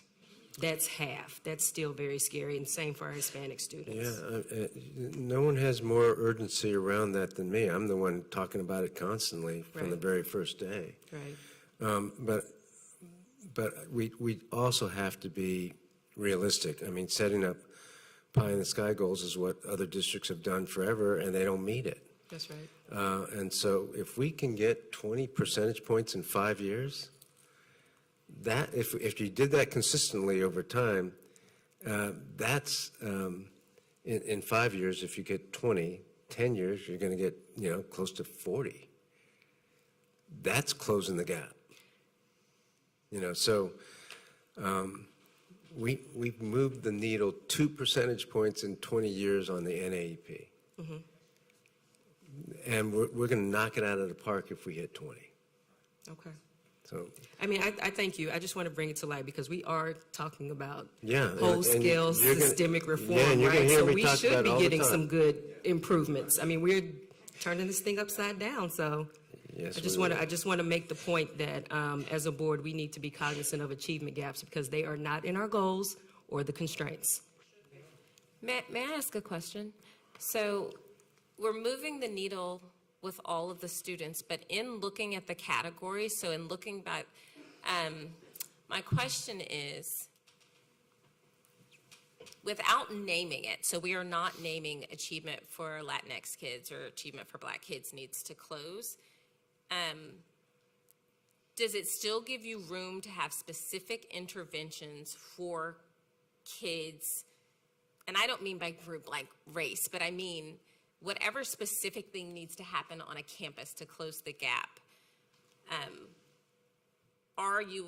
Does it give you bandwidth to do different things for different groups of kids, like cohorts of boys or homeless population or blah, blah, blah?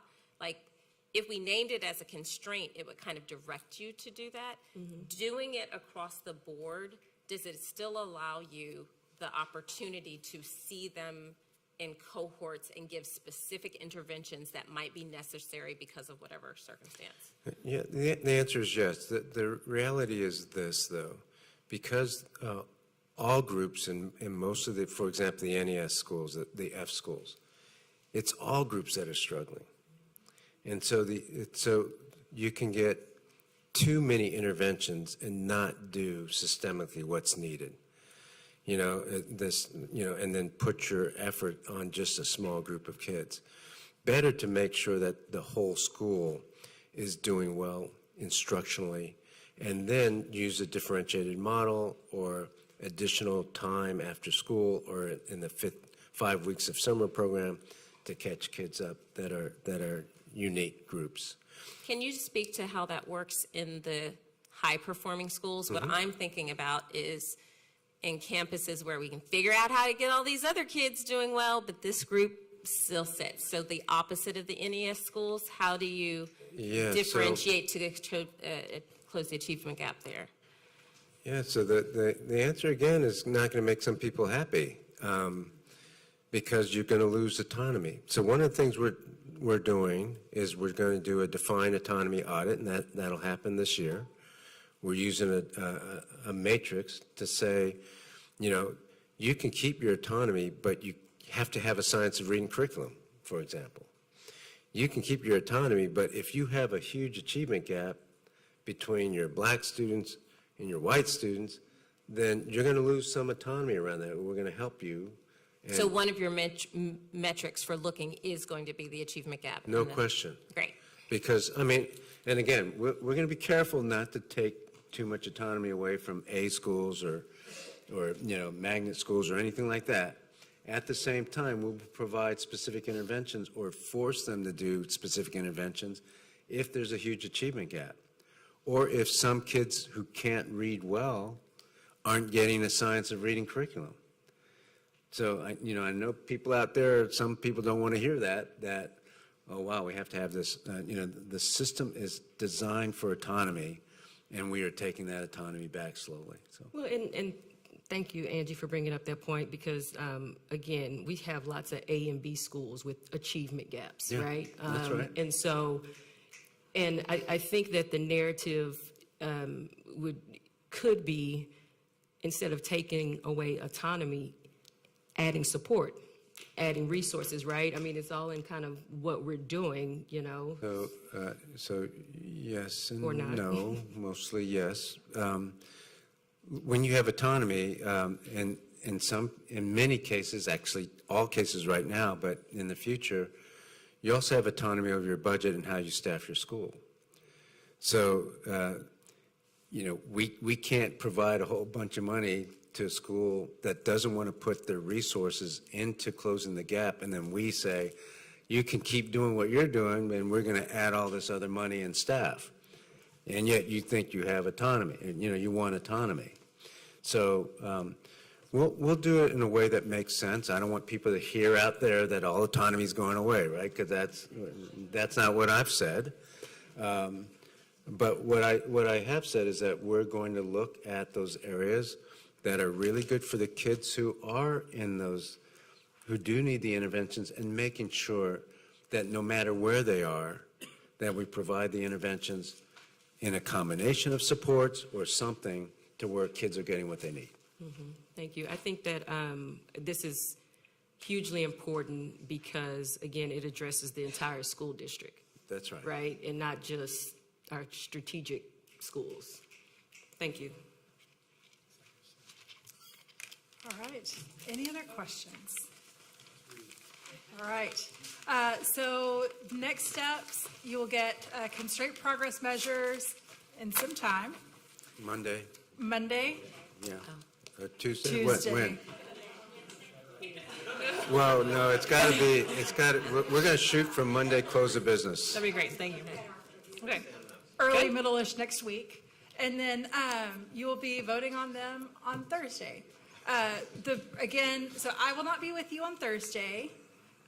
So I can communicate with each of you. You cannot communicate with each other. But we can do some work between now and then to ask questions, just like we did this time with the FAQs document. And then y'all will have adopted goals and constraints by next week. Thank you, Ms. Paz, for that very much. The board will now recess to closed session under Chapter 551 of Texas Government Code, Open Meetings Act, subsections 551.004 through 551.089. Should board final action, vote, or decision on any matter considered in the closed session be required, such final action, vote, or decision shall be taken at the open meeting covered by this notice upon the reconvening of this public meeting or at a subsequent public meeting of the board upon notice thereof. The board has recessed to closed session at 8:57 p.m. on November 2nd, 2023.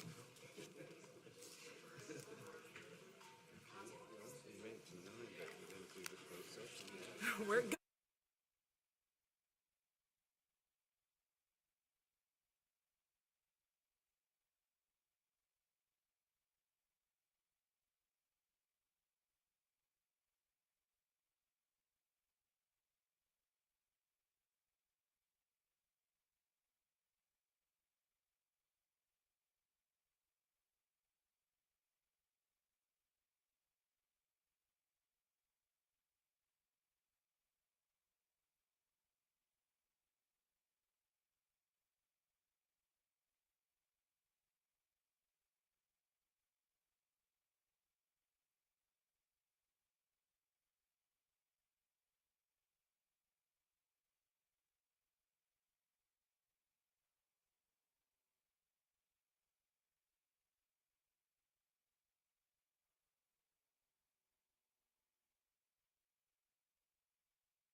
Good evening. This meeting is reconvened at 9:41 p.m.